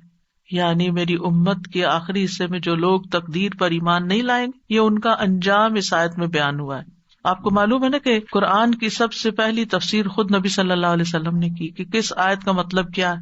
کچھ عمل سے کی اور کچھ زبان سے کی، اور پھر جو علم آپ نے آگے صحابہ کو دیا ان میں سے حضرت عبداللہ بن عباس مفسر قرآن ہے. یعنی یہ جو سورۃ القمر کی آیات ہے 48-49 ذوقوا مس سقر، جہنم کی آگ لگنے کا مزہ چکھو، انا کل شیء خلقناہ بقدر، ہم نے ہر چیز کو ایک مقرر اندازے میں پیدا کیا، ہم نے ہر چیز کی تقدیر مقرر کی ہے. پھر اسی طرح آپ صلی اللہ علیہ وسلم نے فرمایا جنت میں والدین کا نافرمان، جادو پہ ایمان رکھنے والا، عادی شراب خور اور تقدیر کو جھٹلانے والا داخل نہ ہوگا. تو تقدیر پر ایمان لانے کا تقاضا کیا ہے؟ نمبر 1 اس بات پر یقین رکھنا کہ ہر چیز لکھی جا چکی ہے. یہ بار بار میں اس لیے دہرا رہی ہوں تاکہ ایمان مکمل ہو کہ تقدیر پر ایمان کا مطلب کیا ہے. عمر، رزق، عمل یہ سب کچھ تقدیر سے ہے. حسن کہتے ہیں بے شک اللہ نے مخلوقات کو پیدا کیا تو ان کے ساتھ ان کی تقدیر کو پیدا کیا، ان کی عمروں کو تقدیر کے مطابق تقسیم کیا، ان کے رزق کو تقدیر کے مطابق تقسیم کیا، آزمائش اور صحت اور تندرستی کو بھی تقدیر کے مطابق تقسیم کیا. رسول اللہ صلی اللہ علیہ وسلم نے فرمایا جس شخص کو بڑی فکر دنیا کی ہی ہو، یعنی جو دنیا کے بارے میں زیادہ کنسرنڈ ہے، اللہ تعالیٰ اس کے کام پریشان کر دے گا اور اس کی مفلسی اس کی دونوں آنکھوں کے درمیان کر دے گا. اس کو سوائے اپنی مفلسی کے اور کچھ نظر نہیں آئے گا. سب کچھ ہوتے ہوئے بھی اس کو خوف مفلسی کا ہے کہ کیا بنے گا. اور جس کی نیت اصل آخرت کی طرف ہو تو اللہ تعالیٰ اس کے سب کام درست کر دے گا، اس کے دل میں بے پرواہی ڈال دے گا اور دنیا جھک کر اس کے پاس آئے گی. پھر اسی طرح اولاد کا ملنا بھی مقرر ہے، جس جان نے آنا ہے وہ آ کر رہے گی. بیماری بھی تقدیر سے ہے. رسول اللہ صلی اللہ علیہ وسلم نے فرمایا جاہلیت کے 4 اوصاف میری امت میں موجود رہیں گے جن کو لوگ ہرگز نہیں چھوڑیں گے. نمبر 1 نوحہ کرنا یعنی کسی فوتگی پر. نمبر 2 حسب نسب میں تان کرنا. سبحان اللہ، اچھے خاصے پریکٹسنگ مسلم ہوتے ہیں، بچوں کی شادی کا موقع آتا ہے، ہم پٹھان میں شادی نہیں کریں گے، ہم فلاں میں شادی نہیں کریں گے، اور لوگوں کو کم ذات ہونے کے تانے دینا، حالانکہ سب کو آدم کی اولاد ہے، سب کی ذاتیں وہیں جا کے ملتی ہیں. نمبر 3 بیماری کو متعدی قرار دیتے ہوئے کہنا ایک خارچی اونٹ کی وجہ سے 100 اونٹوں کو خارش لگ گئی. سوال یہ کہ پہلے اونٹ کو خارش کس نے لگائی؟ اب اس میں آپ دیکھیے کہ جیسے یہ کووڈ ہے کتنا پھیلا ہوا تھا، لیکن جس کی موت لکھی ہوئی تھی، جس کو بیماری آنی تھی اس کو آ کر رہی، جس کو بیمار ہونا تھا وہ ڈبل ماسک میں بھی بیمار ہو کر رہا، اور جس کو اللہ نے بچانا تھا بچایا. آگے کا بھی اللہ ہی کے ہاتھ میں ہے. تو اس لیے یہ سوچنا کہ صرف اس کی وجہ سے نہیں، اللہ کا فیصلہ تھا. نمبر 4 ستارے، یہ کہنا کہ فلاں ستارے کی وجہ سے بارش ہوئی، یہ دور جاہلیت کے اوصاف میں سے ہے. پھر اسی طرح دوسری بات یہ کہ اس بات پر یقین رکھنا کہ جو تقدیر میں لکھا ہے وہی واقع ہوگا. ما اصاب من مصیبت فی الارض ولا فی انفسکم الا فی کتاب من قبل ان نبرأها ان ذلک علی اللہ یسیر لکی لا تأسوا علی ما فاتکم ولا تفرحوا بما آتاکم واللہ لا یحب کل مختال فخور. کوئی مصیبت نہ زمین پر پہنچتی ہے اور نہ تمہاری جانوں پر مگر وہ کتاب میں لکھی ہے. جس نے آنا ہے نا اس نے آنا ہے، اس سے پہلے کہ ہم اسے پیدا کریں. یقیناً یہ اللہ پر بہت آسان ہے، تاکہ تم نہ اس پر غم کرو جو تمہارے ہاتھ سے نکل جائے، یعنی اس چیز پر غم نہ کرو جو چلا جائے، اور نہ اس پہ اکڑو جو تمہیں عطا کر دے. اور اللہ کسی تکبر کرنے والے، بہت فخر کرنے والے سے محبت نہیں کرتا. تو اس سے کیا پتا چلتا ہے کہ اگر کوئی تکلیف آ جائے، کوئی بیماری آ جائے تو کیا کریں؟ ایک لفظ یاد رکھیں، مکتوب. مکتوب لکھا ہوا تھا، اس نے آنا تھا، یہ اللہ کا فیصلہ ہے. رضیت باللہ ربا وبالاسلام دینا وبمحمد نبی. مثلاً آپ کو فلو ہو گیا، آپ کہتے میں نے تو فلو شاٹ بھی لگوایا تھا، میں تو اتنی احتیاط بھی کی تھی، کہ فلو کیوں ہو گیا؟ اللہ کا فیصلہ ہو گیا، مکتوب لکھا ہوا تھا. آپ سمجھتے ہیں آپ کے حق میں برا ہوا؟ نہیں، برا نہیں ہوا. اس کے ذریعے معلوم نہیں کتنی اور بیماریاں آپ کے جسم سے نکل جائیں. اللہ کو پتا ہے نا، اللہ کو آپ سے پیار ہے، وہ بڑی مصیبت سے بچانے کے لیے آپ کو چھوٹی مشکل میں ڈال دیتا ہے، اور 7 گناہ بھی جڑتے چلے جاتے ہیں، اور آپ کا اللہ تعالیٰ کی طرف رجوع بھی ہو جاتا ہے. اور یاد رکھیے کہ انسان کبھی بھی اللہ تعالیٰ کے بارے میں بدگمانی نہ کرے کہ اللہ نے مجھے بیمار کر کے میرے ساتھ اچھا نہیں کیا. نیور. کیونکہ اللہ تعالیٰ کا ہر فیصلہ عدل پر مبنی ہے، حکمت پر مبنی ہے. یہ بھی ہم نے یاد رکھنا. تکلیف آئے تو کیا سوچنا ہے؟ اللہ نے میرے ساتھ ظلم نہیں کیا، یہ اللہ کا عدل ہے، یہ اللہ کی حکمت ہے. اس کی حکمت اللہ ہی جانتا ہے. بہرحال میں یہ یقین رکھتی ہوں کہ اس کا یہ فیصلہ ہمارے حق میں ٹھیک ہی ہے، بہتر ہی ہے.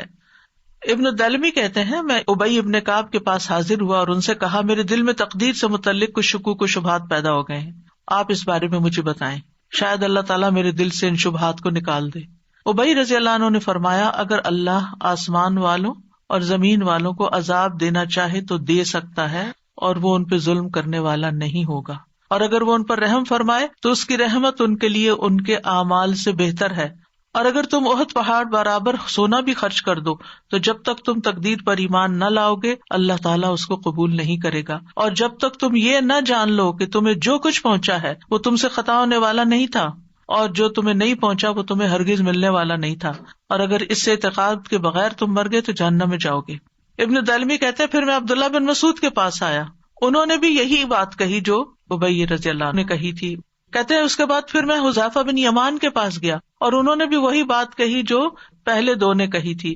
پھر میں زید بن ثابت کے پاس گیا، انہوں نے بھی وہی کہا جو اوپر 3 نے کہا، اور انہوں نے بھی نبی صلی اللہ علیہ وسلم سے اسی طرح کی بات روایت کی. اس سے یہ پتہ چلتا ہے کہ صحابہ کرام کا ایمان کتنا درست تھا، اور ان کو پتا تھا کہ کس چیز پر ایمان لانا ہے اور کس طرح کا ایمان لانا ہے.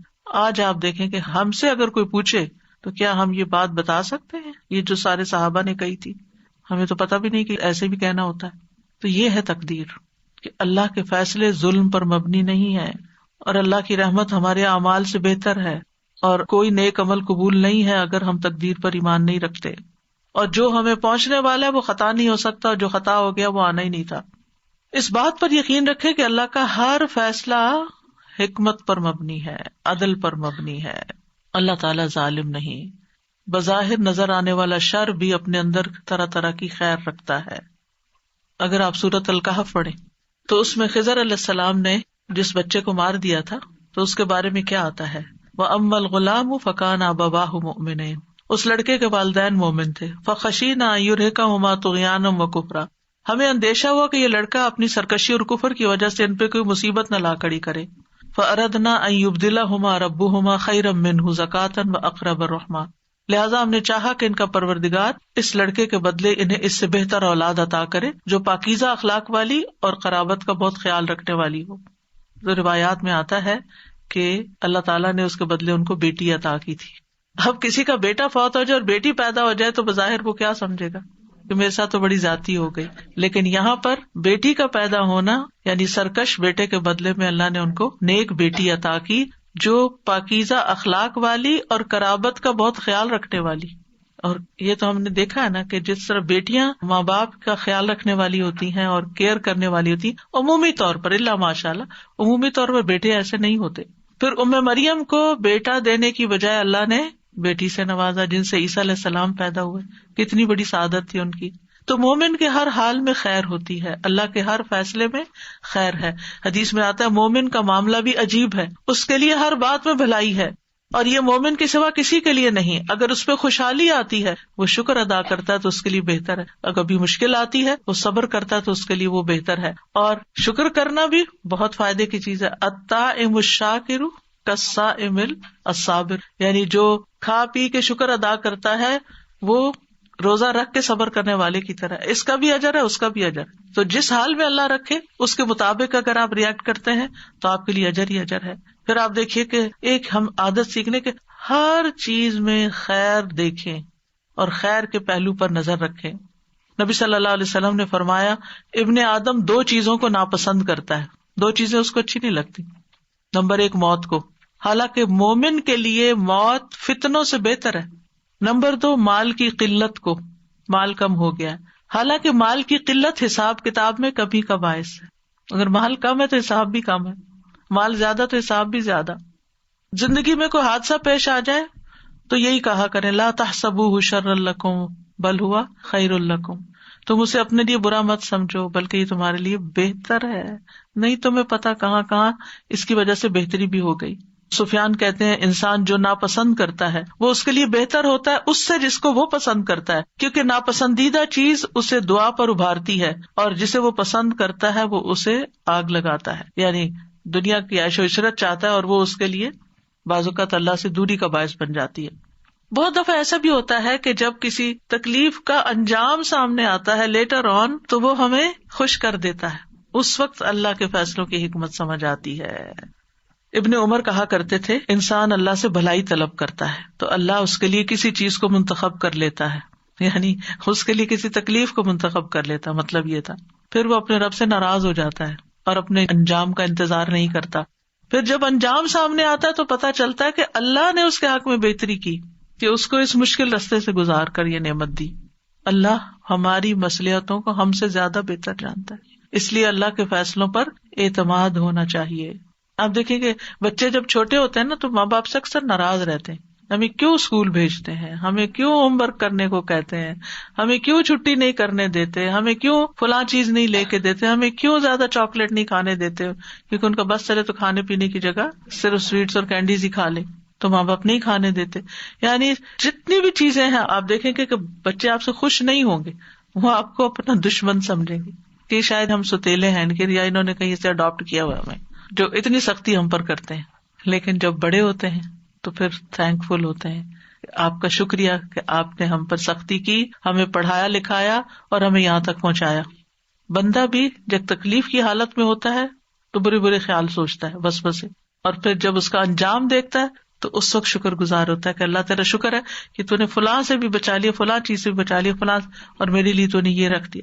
ابن تیمیہ کہتے ہیں مصائب عام لوگوں کے حق میں رحمت اور نعمت ہے، سوائے اس وقت کے کہ اگر ان مصیبتوں کی وجہ سے مصیبت والا شخص اس بڑی نافرمانی اور مصیبت میں مبتلا ہو جائے جو اس سے پہلے تھی، تو یہ مصیبت اس لحاظ سے اس کے لیے شر بن جائے گی.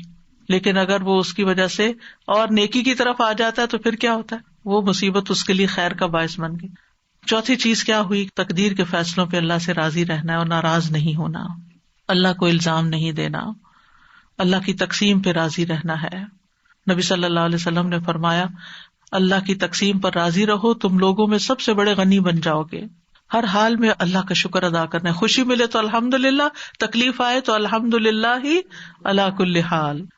حسن کہا کرتے تھے، تم اللہ سے راضی ہو جاؤ، اللہ تم سے راضی ہو جائے گا. ہم چاہتے ہیں نا اللہ ہم سے راضی ہو جائے، تو پھر اللہ تعالیٰ کی تقدیر پہ راضی ہو جایا کرو اور اللہ کا جو حق ہے اسے اپنی طرف سے ادا کرو. کیا تم نے نہیں سنا اللہ تعالیٰ کا فرمان ہے، رضی اللہ عنہم ورضوا عنہ، اللہ ان سے راضی ہو گیا اور وہ اللہ سے راضی ہو گئے. اور جو راضی ہو جاتا ہے اس کی زندگی میں برکت اور وسعت آ جاتی ہے. نبی صلی اللہ علیہ وسلم نے فرمایا، اللہ تبارک و تعالیٰ اپنے بندے کو جو کچھ دیتا ہے وہ اس میں اس کا امتحان بھی لیتا ہے.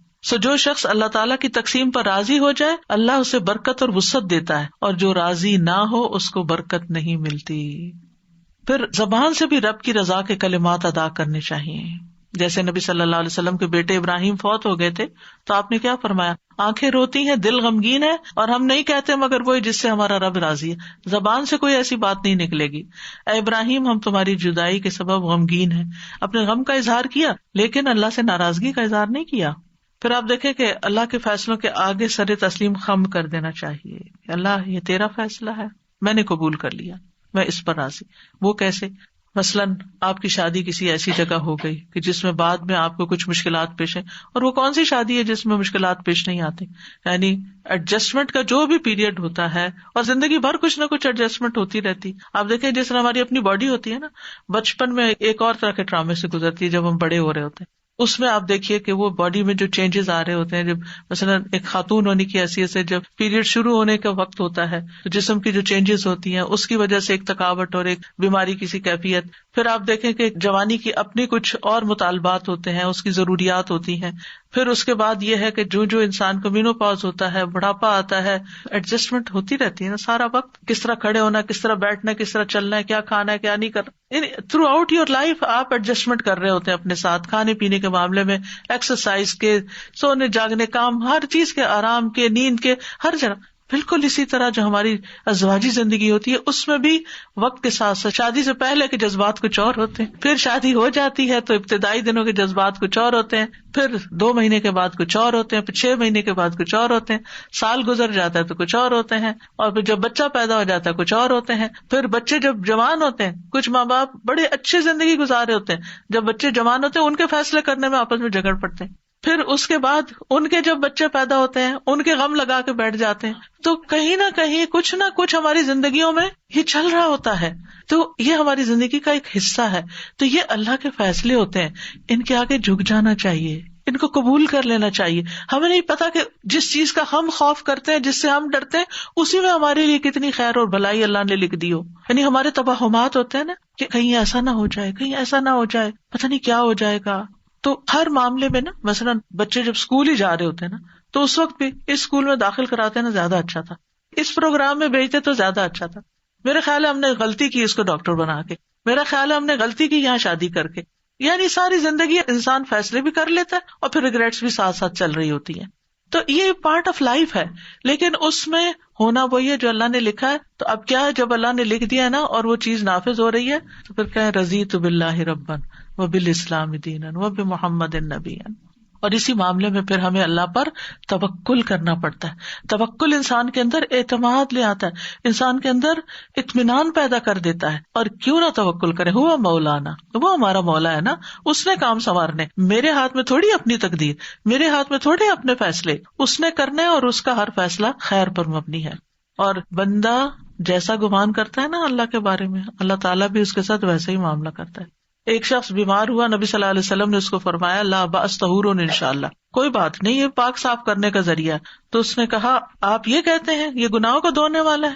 ہرگز نہیں، یہ تو ایک نہایت شدید قسم کا بخار ہے جو ایک بوڑھے پہ جوش مار رہا ہے، جو اسے قبر کی زیارت کرائے بغیر نہیں چھوڑے گا. برے برے الفاظ اس نے استعمال کیے. آپ نے فرمایا تو اچھا پھر یوں ہی ہوگا.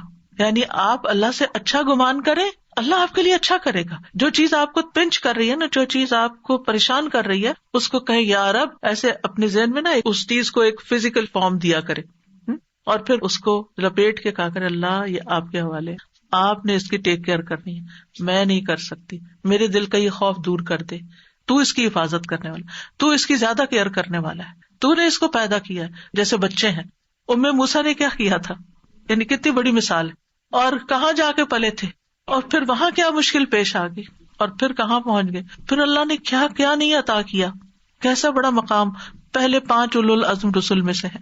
یوسف علیہ السلام، یعقوب علیہ السلام کے دل میں کیسے خدشات تھے، جو ہر ماں باپ کے دل میں اولاد کے لیے ہوتے ہیں، خاص طور پر اگر اولاد آؤٹ اسٹینڈنگ ہو. لیکن ہر واقعہ جو ان کی زندگی میں پیش آیا وہ نہیں چاہتے تھے، لیکن واللہ غالب علی امری، اللہ اپنے فیصلوں میں غالب ہوتا ہے، لہٰذا وہی ہوا جو وہ نہیں چاہتے تھے، جو نہیں چاہتے تھے. چاہے کنواں تھا، چاہے ان کا بکنا تھا، چاہے عزیز مصر کے گھر میں مشکل پیش آنا تھا، چاہے جیل خانہ تھا، ایک کے بعد ایک بڑی مشکل آتی چلی گئی، لیکن انجام کیا ہوا، کہاں پہنچے، نبوت بھی ملی، بادشاہت بھی ملی، ہر چیز ان کے اختیار میں دے دی اللہ نے.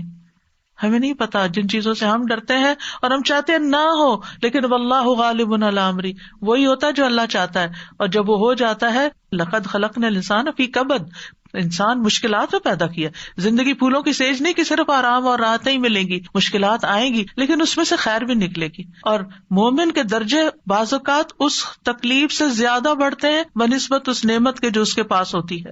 اس لیے مصیبت پہنچنے پر اجر کی ہمیشہ امید رکھیں.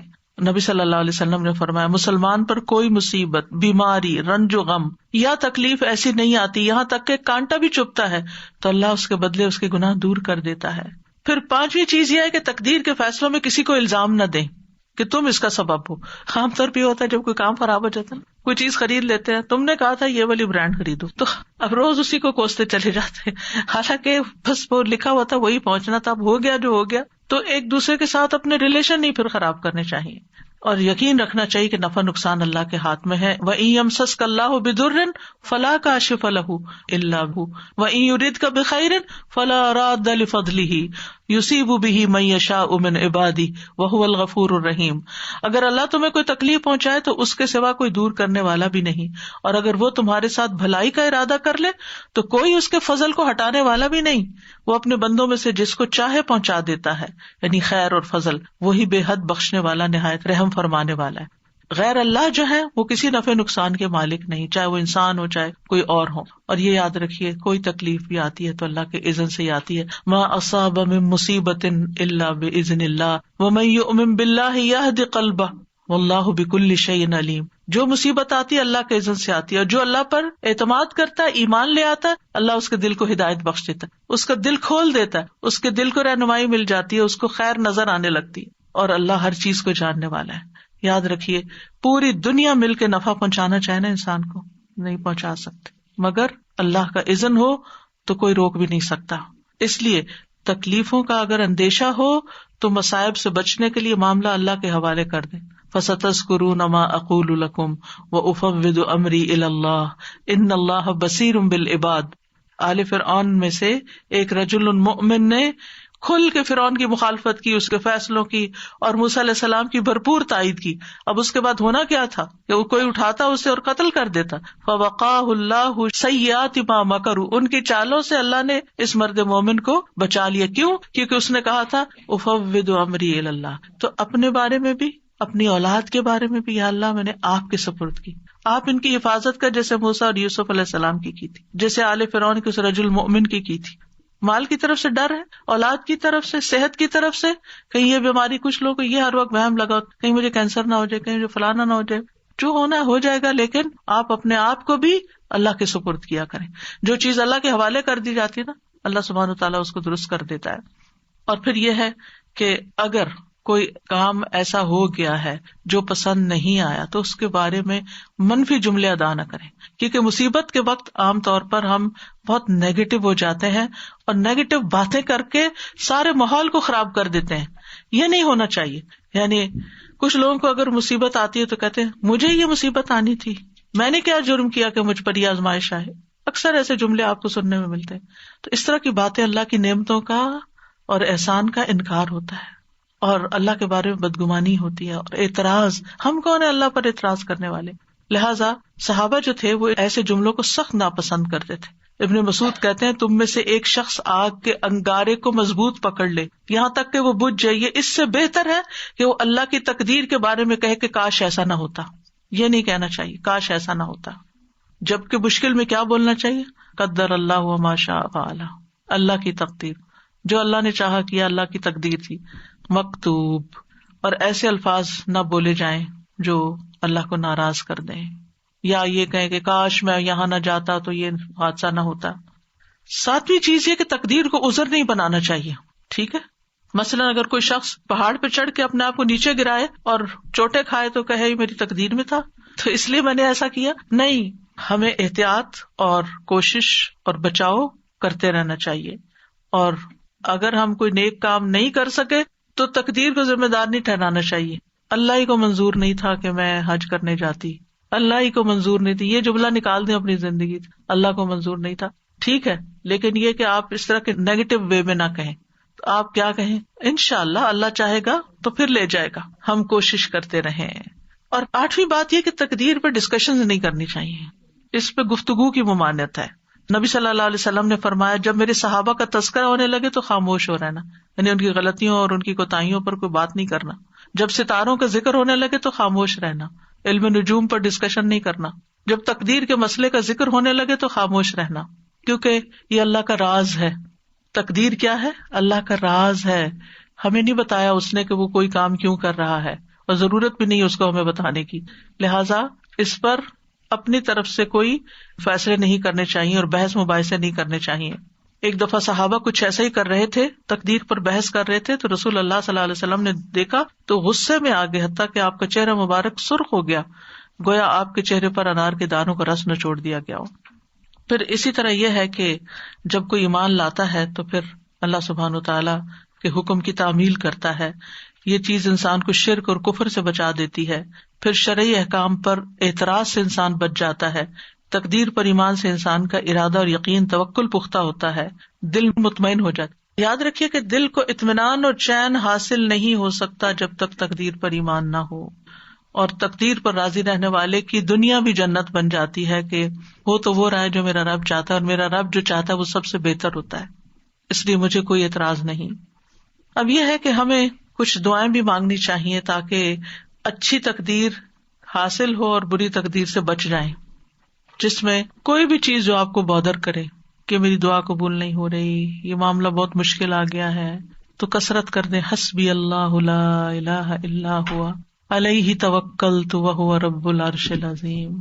مجھے میرا اللہ کافی ہے، کیونکہ مشکل وقت میں نا سب ساتھ چھوڑ جاتے ہیں، پیارے سے پیارے رشتے بھی دور ہو جاتے ہیں، اپنے بھی غیر ہو جاتے ہیں. تو اس وقت اللہ کو پکارے، حسبی اللہ لا الہ الا ہوا علیہ توکلت. جو چیز مجھے پریشان کر رہی ہے، خوفزدہ کر رہی ہے، اس کے بارے میں نے اللہ پہ بھروسہ کیا، وہ سب اچھا کر دے گا. وہو رب العرش العظیم، اور وہ عرش عظیم کا رب ہے. پھر یہ دعا ربنا لا تؤاخذنا ان نسینا او اخطانا ربنا ولا تحمل علینا اصرا کما حملته علی الذین من قبلنا ربنا ولا تحملنا ما لا طاقت لنا به واعف عنا واغفر لنا وارحمنا انت مولانا انت مولانا انت مولانا فانصرنا علی القوم الکافرین. پھر لا حول ولا قوة الا باللہ. یہ تو جنت کے خزانوں میں سے ایک خزانہ ہے، اس کی تکرار کر دینی چاہیے، کثرت کر دینی چاہیے. اس کا مطلب کیا ہے کہ اللہ کی مدد کے بغیر نہ کوئی چیز پھر سکتی ہے، ٹل سکتی ہے، اور نہ ہی کچھ کرنے کی قوت ہمیں حاصل ہو سکتی. یا اللہ کی مدد کے بغیر نیکی کرنے کی طاقت نہیں ہوتی اور برائی سے باز رہنے کی ہمت نہیں ہوتی. سب کچھ اللہ ہی کے اختیار میں ہے. جب بندہ یہ کہتا ہے تو پھر بندہ دراصل اپنے آپ کو اللہ کے سپرد کر دیتا ہے، اللہ تعالیٰ اس کو اپنی سرپرستی میں لے لیتا ہے. نبی صلی اللہ علیہ وسلم نے فرمایا کیا میں تمہیں جنت کے خزانوں میں سے کسی خزانے کا نام بتاؤں؟ میں نے کہا کیوں نہیں؟ آپ نے فرمایا لا حول ولا قوة الا باللہ ابو ہریرہ کہتے ہیں میں سمجھتا ہوں کہ آپ نے یہ بھی فرمایا کہ اس پر جب انسان لا حول ولا قوت الا باللہ کہتا ہے تو اللہ تعالیٰ فرماتا ہے میرے بندے نے سر تسلیم خم کر دیا اور خود کو میرے حوالے کر دیا، سپرد کر دیا. حول کا کیا مطلب ہوتا ہے؟ تبدیلی ہونا. کوئی چیز تبدیل نہیں ہو سکتی الا باللہ، لا حول ولا قوت، اور کوئی اسٹرینتھ، قوت، طاقت، ریسورسز مجھے نہیں مل سکتے مگر اللہ ہی کی مدد سے. لا حول ولا قوت. لا حول، حول کا مطلب پھرنا. یہ تکلیف دور نہیں ہو سکتی، یہ تقدیر نہیں ٹل سکتی، یہ مشکل آسان نہیں ہو سکتی، یہ چیز جو مجھے بادر کرتی ہے زندگی سے نہیں جا سکتی مگر اللہ کی قوت سے ضرور جا سکتی ہے. ولا قوت، میرے پاس کوئی قوت نہیں، کسی کے پاس کوئی اختیار نہیں کہ وہ مجھے کوئی چیز دے سکے مگر اللہ کے پاس سارا اختیار ہے. تو معاملہ ہم نے اللہ کے سپرد کر دیا. یہ جنت کے دروازوں میں سے ایک دروازہ ہے. نبی صلی اللہ علیہ وسلم کے فرمان کے مطابق یہ جنت میں پودے لگانے والا عمل ہے. اس کلمے کو کثرت سے کہنے کا حکم دیا گیا ہے. ابو ذر کہتے ہیں میرے خلیل صلی اللہ علیہ وسلم نے 7 چیزوں کی وصیت کی، ان میں سے ایک یہ ہے کہ میں لا حول ولا قوت الا باللہ کی کثرت کر دوں، اور جس کا یہ آخری کلام ہو جس میں لا حول ولا قوت الا باللہ، اس کو آگ نہیں چھوئے گی. بندہ جب کہتا ہے لا الہ الا اللہ واللہ اکبر تو اللہ تعالیٰ فرماتا ہے میرے بندے نے سچ کہا، میرے سوا کوئی معبود نہیں اور میں سب سے بڑا ہوں. جب بندہ کہتا ہے لا الہ الا اللہ وحدہ تو وہ فرماتا ہے میرے بندے نے سچ کہا، مجھ اکیلے کے سوا کوئی معبود نہیں. جب بندہ کہتا ہے لا الہ الا اللہ لا شریک لہ تو وہ فرماتا ہے میرے بندے نے سچ کہا، میرے سوا کوئی معبود نہیں، میرا کوئی شریک نہیں. جب وہ کہتا ہے لا الہ الا اللہ لہ الملک و لہ الحمد تو وہ فرماتا ہے میرے بندے نے سچ کہا، میرے سوا کوئی معبود نہیں، بادشاہی میرے لیے ہے، تعریف بھی میری ہی ہے.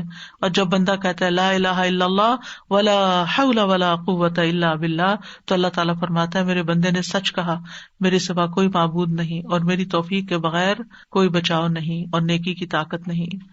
اور جسے موت کے وقت یہ کلمات نصیب ہو گئے اسے آگ نہیں چھوئے گی. یہ کلمات کیا ہیں؟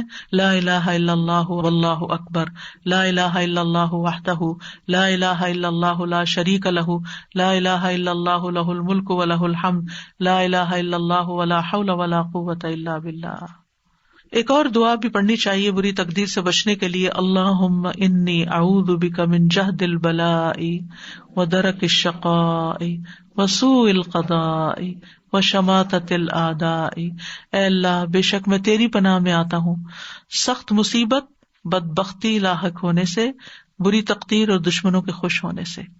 سب سے پہلی چیز مصیبت کی سختی، جہد البلاء، یعنی ایسی مصیبت جس کے برداشت کرنے کی انسان میں طاقت نہ ہو، کہ اس مصیبت کی وجہ سے انسان کا ایمان چلا جائے یا زندگی چلی جائے. اللہ ایسی مصیبت نہ ڈالنا ہم پر. آزمائشیں 2 طرح کی ہوتی ہیں، ایک جسمانی ہوتی ہے، ایک ذہنی ہوتی ہے.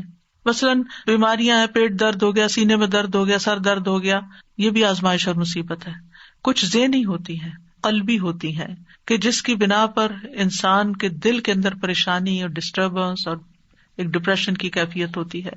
کبھی انسان کی ذات کے اوپر کوئی الزام تراشی ہو جاتی ہے، کبھی کوئی اس کے ساتھ بدسلوکی کرتا ہے. یہ ساری چیزیں جہد البلاء میں سے ہے، یعنی آزمائش کی ایسی مشقت جو برداشت نہیں ہو رہی، ہر وقت چمٹ گئی ہمیں. اللہ ایسی مصیبت سے بچانا کہ جو ہمارے نارمل حالات کو ہمارے لیے اب نارمل کر دے، اور جو ہم اچھے کام کر رہے تھے وہ ہم سے سارے چھوٹ جائیں. یعنی آپ دیکھیں کہ جب انسان اللہ کی عبادت کرتا ہے کتنی راحت ملتی ہے، جب انسان اللہ کے دین کی خدمت کرتا ہے کتنی راحت ملتی، جب انسان کسی انسان کی خدمت کرتا ہے کتنی خوشی ہو جاتی. لیکن جب اگر انسان بیمار پڑ جائے، کیا اس میں سے کوئی ایک کام بھی کر سکتا ہے؟ اب کیا ہوا، ایک تو بیماری کی وہ تکلیف جو مسلسل درد ہوئے جا رہی ہے، ہوش بلا دیے، ذکر اذکار بلا دیے، نہ عبادت ہو رہی ہے، نہ کوئی دین کی خدمت ہو رہی ہے، نہ کسی انسان کی خدمت ہو رہی، کچھ بھی نہیں ہو رہا. یہ ہے جہد البلاء. اللہ ایسی کیفیت سے بچا لینا کہ ہم کسی کام کے نہ رہیں، ہم نیکیوں میں آگے نہ بڑھ سکیں، کیونکہ ایسے میں انسان کا صبر و برداشت بھی کم ہو جاتی ہے. اس سے پناہ مانگنی چاہیے. پھر آپ دیکھیں کہ کچھ مصیبتیں ایسی ہوتی ہیں اس سے ایمان ڈاواں ڈول ہو جاتا ہے. اللہ تعالیٰ بچا کے رکھے. نیکی کے کام انسان کو اچھے نہیں لگتے، خیر اور بھلائی کے کاموں سے دور ہو جاتا ہے.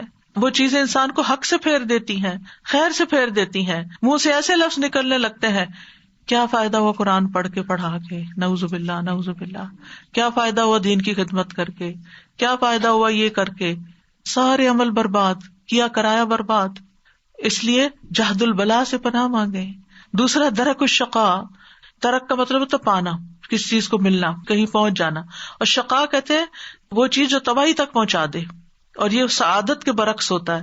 یعنی اے اللہ مجھے اس بات سے بچا کہ مجھے میری دنیا، میری جان، میرے اہل، میرے مال یا میری آخرت میں کوئی ایسی مشقت لاحق ہو کہ اس کے سبب سے جو میں گناہوں نافرمانیوں کے عمل کرنے لگوں. کیونکہ کچھ لوگ کیا کرتے ہیں، جب ان پہ کوئی تکلیف آتی ہے وہ جادوگروں کے پاس پہنچ جاتے ہیں، وہ نجومیوں کے پاس پہنچ جاتے ہیں، ان سے غیب کی خبریں معلوم کرنے لگتے ہیں، کیا کرایا ضائع ہو جاتا ہے. پھر ہے سوء القضاء، بری تقدیر سے، یعنی وہ چیز تقدیر کا فیصلہ نافذ ہو جو انسان کو دکھی یا غمگین کر دے، یا اس کو ناپسندیدہ تقدیر میں مبتلا کر دے، جس کے نتیجے میں اس کے دین، دنیا، نفس، اہل، مال، اولاد اور خاتمے کسی بھی چیز میں وہ چیز واقع ہو سکتی ہے. اور سوء القضاء میں ایک یہ چیز بھی آتی ہے کہ انسان کو غلط فیصلہ کر لے اپنے بارے میں یا کسی کے بارے میں، یا اللہ کا کوئی فیصلہ انسان کو دکھی کر دے، یہ بھی سوء القضاء ہے. یعنی اس کا دکھ اتنا ہو کہ اس سے وہ نکل نہ پائے، اور پھر انسان سوچے سمجھے بغیر کوئی فیصلہ کرے، بغیر عاقبت اور انجام کو دیکھے ہوئے، بس صرف جذبات میں آ کے یا کسی حالت اور کسی پریشانی اور مصیبت میں پڑ کے. مثلاً بعض اوقات ہم کوئی نیکی کا کام کر رہے ہوتے، جیسے حضرت ابوبکر جو تھے وہ مستح کو ماہانہ وظیفہ دیتے تھے. جب مستح نے الزام لگایا حضرت عائشہ پر یا ان لگانے والوں کے ساتھ شامل ہو گئے تو حضرت ابوبکر نے کیا کہا، اب میں نہیں دوں گا اس کو کچھ، اس نے میرے احسان کا یہ بدلہ چکا. کیا ہم میں سے ہر بندہ یہی نہیں کرتا کہ جس پر آپ احسان کر رہے تھے وہ آپ کے ساتھ کچھ کر دے تو آپ کہتے ہیں بس میری خیر بند. تو اللہ تعالیٰ نے کیا فرمایا، ان کو تو وحی کے ذریعے بتا دیا گیا تھا کہ نہیں، الا تحبون ان یغفر اللہ لکم، تم نہیں چاہتے اللہ تمہیں معاف کر دے. ہمیں کون بتائے گا، ہم قرآن پڑھیں گے تو ہمیں بھی پتہ چل جائے گا، لیکن اگر ہم قرآن پڑھنا پڑھانا ہی چھوڑ دیں گے تو ہمیں کہاں سے پتہ چلے گا یہ سب کچھ کہ ہم نے زندگی میں کیا کرنا ہے، ہمارے لیے گائیڈنس کیا ہے. تو پھر ایسی صورت میں یہ سوء القضاء ہے، برے فیصلے. اور قضاء فیصلے کو بھی کہتے ہیں، ڈیسیژن کو بھی، کہ مثلاً آپ کورٹ میں اپنا کوئی معاملہ لے کے جاتے ہیں اور آپ کے خلاف کوئی فیصلہ ہو جاتا ہے، یہ بھی سوء القضاء ہے. یا لوگ آپ کے بارے میں بری طرح ججمنٹل ہو جاتے ہیں، یہ بھی سوء القضاء ہے کہ لوگ آپ کے بارے میں برا سوچنا شروع کر دیتے ہیں. تو اللہ سبحانہ وتعالیٰ ہمیں سوء القضاء سے بچائے. وشماتۃ الاعداء، کسی مصیبت پہ دشمنوں کا خوش ہونا، یا اللہ اس چیز سے بھی ہمیں محفوظ رکھنا. اور پھر ایک اور دعا، اللہم انی اعوذ بک من زوال نعمتک وتحول عافیتک وفجاءۃ نقمتک وجمیع سخطک. اے اللہ بے شک میں تیری پناہ لیتا ہوں اس بات سے کہ تیری دی ہوئی کوئی نعمت مجھ سے چھن جائے، تیری دی ہوئی عافیت پلٹ جائے، کوئی ناگہانی عذاب آئے، اور تیری تمام ناراضگیوں سے تیری پناہ لیتا ہوں کہ تو کبھی مجھ سے ناراض ہو. اور وَأَسْأَلُكَ الرِّضَا بَعْدَ الْقَضَاءِ، أَسْأَلُكَ الرِّضَا بَعْدَ الْقَضَاءِ، یا اللہ تقدیر نافذ ہونے کے بعد مجھے راضی کر دینا، یعنی میں اس پہ ناراض نہ ہوں. تو اللہ کے فیصلوں پر راضی ہونا جو ہے یہ بھی دل کے سکون اور اطمینان کا ذریعہ ہے. یحییٰ بن معاذ سے کہا گیا بندہ اللہ کی تقدیر پر راضی رہنے کے مقام پر کیسے پہنچ سکتا ہے؟ تو انہوں نے کہا جب وہ اپنے نفس کو 4 چیزوں پہ قائم کر لیتا ہے جن کے ساتھ وہ اپنے رب کے ساتھ معاملہ کرتا ہے. نمبر 1 وہ کہتا ہے اللہ اگر تو مجھے عطا کرے گا میں قبول کروں گا. دوسرا وہ کہتا ہے اگر تو مجھے محروم رکھے گا میں راضی رہوں گا. تیسرے اگر تو مجھے چھوڑ دے گا تو میں تیری عبادت کروں گا. چوتھے اگر تو مجھے بلا لے گا یعنی موت میری آئے گی تو میں تیری پکار پہ لبیک کہوں گا. تو صرف مومن ہی اللہ کے فیصلوں پہ راضی ہوتا ہے. لہٰذا صبح شام 3 دفعہ پڑھے رضیت باللہ ربا وبالاسلام دینا وبمحمد النبی. جو شخص دل سے یہ کہتا ہے اس کے لیے جنت واجب ہو جاتی ہے. اور پھر وتر کی نماز میں وبارک لی فیما اعطیت وقنی شر ما قضیت فانک تقضی ولا یقضی علیک، اور میرے لیے اس چیز میں برکت دے دے جو تو نے مجھے عطا کی ہے، مجھے اس چیز کی برائی سے بچا جو تو نے مقدر کر دی ہے. تو فیصلہ کرتا ہے اور تیرے خلاف کوئی فیصلہ نہیں کر سکتا. لہذا انسان اللہ سبحانہ وتعالیٰ سے دعائیں کرتا رہے اور اللہ کی رضا پہ راضی رہے. تو اصل میں تقدیر کیا ہے؟ اللہ کے فیصلے ہیں. ہمارے پارٹ پہ کیا ہے؟ ہم ان پہ راضی رہیں اور اس کی عبادت نہ چھوڑیں اور اس کا در نہ چھوڑیں، اس سے دعا نہ چھوڑیں، اصرار اور تکرار کے ساتھ دعا کرتے رہیں. اللہ تعالیٰ ہماری دعاؤں کو قبول فرما لے. وآخر دعوانا ان الحمد للہ رب العالمین. سبحانک اللہم وبحمدک اشہد ان لا الہ الا انت استغفرک واتوب الیک. السلام علیکم ورحمۃ اللہ وبرکاتہ. وعلیکم السلام ورحمۃ اللہ وبرکاتہ. صلی اللہ وسلم علی نبینا محمد. سبحان اللہ. تو چلیں جو علم سیکھا ہے اس کو راسخ کرنے کی کوشش کرتے ہیں. جیسا کہ آپ دیکھ رہے ہیں سامنے آپ کے لکھا ہوا ہے مذاکرہ علم کی جان ہے.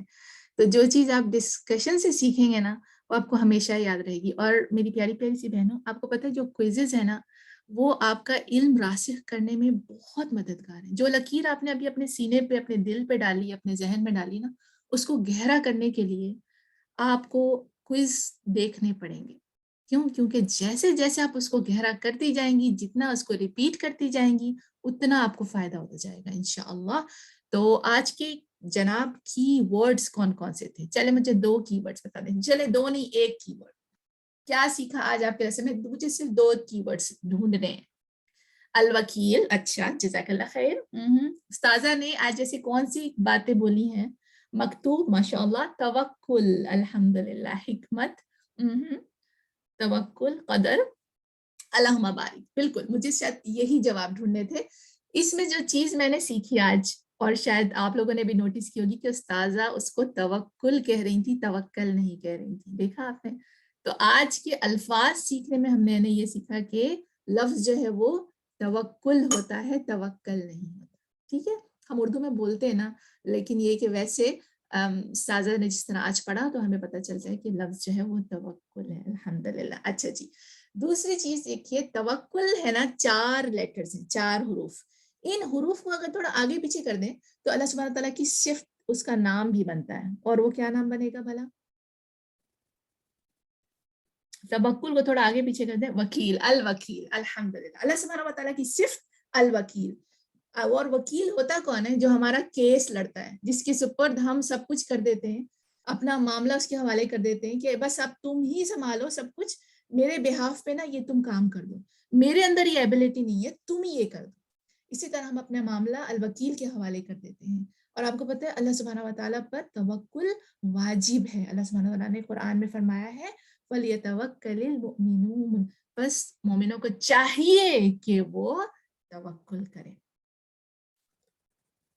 جناب, تو اس میں ایک اور چیز تھی توکل میں کہ جہاں تک ممکن ہو سکے اپنی سی کوشش کریں, مگر اپنے کیے ہوئے کام پر ہی بھروسہ نہ کریں. اس کی میری اگزامپل ذہن میں آ رہی تھی کہ چونکہ میں نے اپنا دروازہ لاک کر دیا ہے, اب اس میں کوئی داخل نہیں ہو سکتا. یہ جو ہے نا, یہ صرف بھروسہ اپنے ہی کام پر ہو جائے گا, لیکن بند دروازوں میں سے تو کوئی بھی گھس سکتا ہے. یہاں دروازہ لاک کرنا آپ کا عمل ہے, مگر اس کی حفاظت کے لیے اللہ پر بھروسہ کرنا جو ہے وہ یہاں دعا مانگنا ہے, جو کہ آپ کا توکل ہوگا. اب سوال میرا یہ ہے, اس توکل کے لیے استاذہ نے کون سی دعا بتائی تھی؟ کون سی دعا تھی؟ کوئی ہینڈ ریز کر لے, کوئی بات نہیں. کون سی دعا تھی توکل کے لیے؟ سورۃ توبہ لاسٹ آیات. جزاک اللہ خیر سسٹر تہمینہ, اللہم بارک. حسبی اللہ لا الہ الا ہوا علیہ توکلت وہو رب العرش العظیم. Beautiful girls. اچھا, مومن کا تکیہ کلام کیا ہوتا ہے؟ مومن کا تکیہ کلام کیا ہوتا ہے؟ حسبی اللہ. سوچئے. استاذہ نے کیا بتایا؟ مومن کا تکیہ کلام کیا ہوتا ہے؟ فرسٹ کلمہ الحمدللہ. سسٹر نے لکھا ہے الحمدللہ جو ہے وہ مومن کا تکیہ کلام ہے. اللہ کے ہر کام میں خیر ہے. میں نے یہ بات اپنی زندگی میں باندھ لی ہے میری پیاری بہنوں. میں اونچی آواز میں اپنے گھر میں بولتی ہوں, اس میں خیر ہوگی. کچھ ٹوٹ گیا, کچھ کام ہوا, کچھ نہیں ہوا, کچھ پریشانی بھی آئی, میں فکر نہ کریں میں بچوں کو, اپنے ہسبینڈ کو, کوئی بات نہیں, اس میں اللہ کے ہر کام میں خیر ہوتی ہے. اونچا بولیں اللہ کے الحمدللہ الحمدللہ. تو الحمدللہ ہم نے یہ سیکھا. اچھا, پھر اگلی چیز ہم نے سیکھی تقدیر کے بارے میں.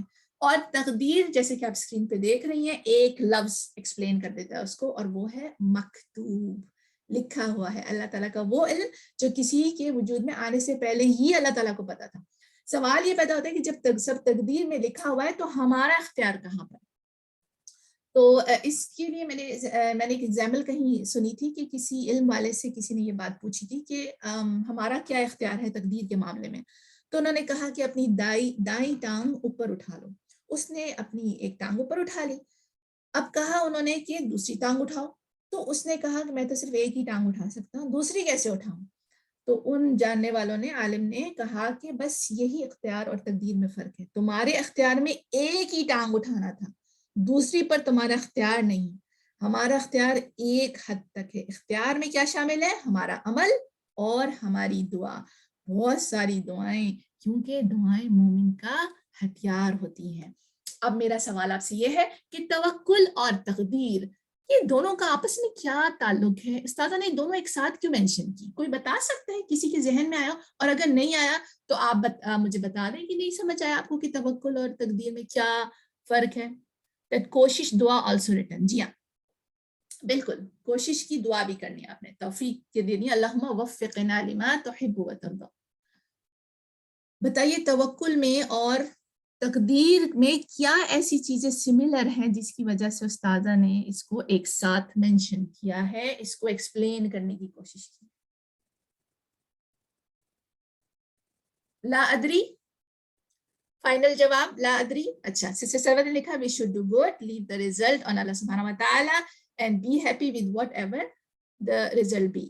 اللہ پر ایمان already written. جزاک اللہ خیر سسٹر زینت. سسٹر تہمینہ، میں نے نا ایک ایزی وے نکالا ہے. توکل اور تقدیر میں فرق. توکل کیا ہے؟ ایکسپیکٹ، آپ نے اپنی سی کوشش کر دی، باقی معاملہ اللہ پر چھوڑ دیں. اور تقدیر کیا ہے؟ ایکسپٹ، آپ نے اپنی سی کوشش کر دی، اب جو معاملہ ہے اس پر اللہ، جو ملا ہے اس پر راضی ہو جائے. تو دونوں میں سملیرٹی کیا ہے؟ آپ کی کوشش، آپ نے کوشش کرنی ہے، باقی معاملہ جو ہے نا آپ نے اللہ پر چھوڑنا ہے. اس کے لیے آپ کو کیا لفظ بولنا چاہیے؟ تقدیر کے لیے کیا لفظ بولنا چاہیے آپ کو کہ میں نے اس کو ایکسپٹ کر لیا؟ مکتوب، قدر اللہ مکتوب. جزاک اللہ خیر، الحمدللہ. چلیں ایک آج کے کچھ یاد رکھنے والے جملے کوئکلی سے نا اس کو دیکھتے ہیں کہ کون کون سے جملے میں نے آج یاد رکھے. زندگی کی کمی بیشی، خوشی، غم، نعمتیں، راحتیں، مصیبتیں ہماری تقدیر کا حصہ ہیں جو ڈیش میں لکھی ہوئی ہیں. ہاں جی، کس میں لکھی ہوئی ہیں؟ کہاں پہ لکھی ہوئی ہے تقدیر؟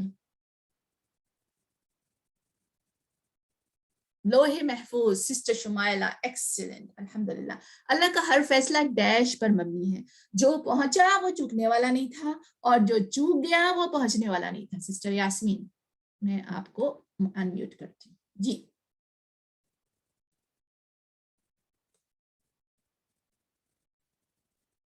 حکمت، اللہ کا خیر فیصلہ حکمت پہ مبنی ہے. اللہم بارک. اللہ نے خیر اور شر دونوں کو پیدا کیا ہے، لیکن ہمارا ڈیش ہمارا امتحان ہے. ہمارا ڈیش ہمارا امتحان ہے. یہ تھوڑا سا ڈیفیکلٹ ہے. ویسے میں آپ کو ایک بات بتاؤں، یہ انگلش کا لفظ ہے جو میں نے یہاں پہ لکھا ہے. اللہ نے خیر اور شر دونوں کو پیدا کیا، لیکن ہماری ڈیش ہمارا امتحان ہے. یعنی آپ کے سامنے چوز کرنا. الحمدللہ، چوز کرنا. الحمدللہ. دیکھیں میں نے آپ کو کتنا اچھا کلو دیا. اچھا جی، اس کو دیکھ لیتے ہیں. جو کھا پی کا شکر سوری میں تو بہت آگے چلی گئی. اگلا ہے آپ کے آگے، جو کھا پی کا شکر ادا کرے وہ ڈیش کی طرح ہوتا ہے. جو کھا پی کا شکر ادا کرے وہ ڈیش کی طرح ہوتا ہے. روزہ رکھنے والے کی طرح ہوتا ہے. روزہ رکھ کر صبر کرنے والے کی طرح ہوتا ہے. جو تقدیر پر ایمان نہیں رکھتا اس کی ڈیش قبول نہیں ہوتی. ہوتے کیا لکھا ہے؟ ہوتے. دعا قبول نہیں ہوتے تو نہیں بنتا جملہ. اعمال قبول نہیں ہوتے. بالکل صحیح. تقدیر پر راضی رہنے والے پر مصیبت برداشت کرنا آسان ہو جاتی ہے. سبحان اللہ، کیا دبا دیا میں نے. اچھا جی،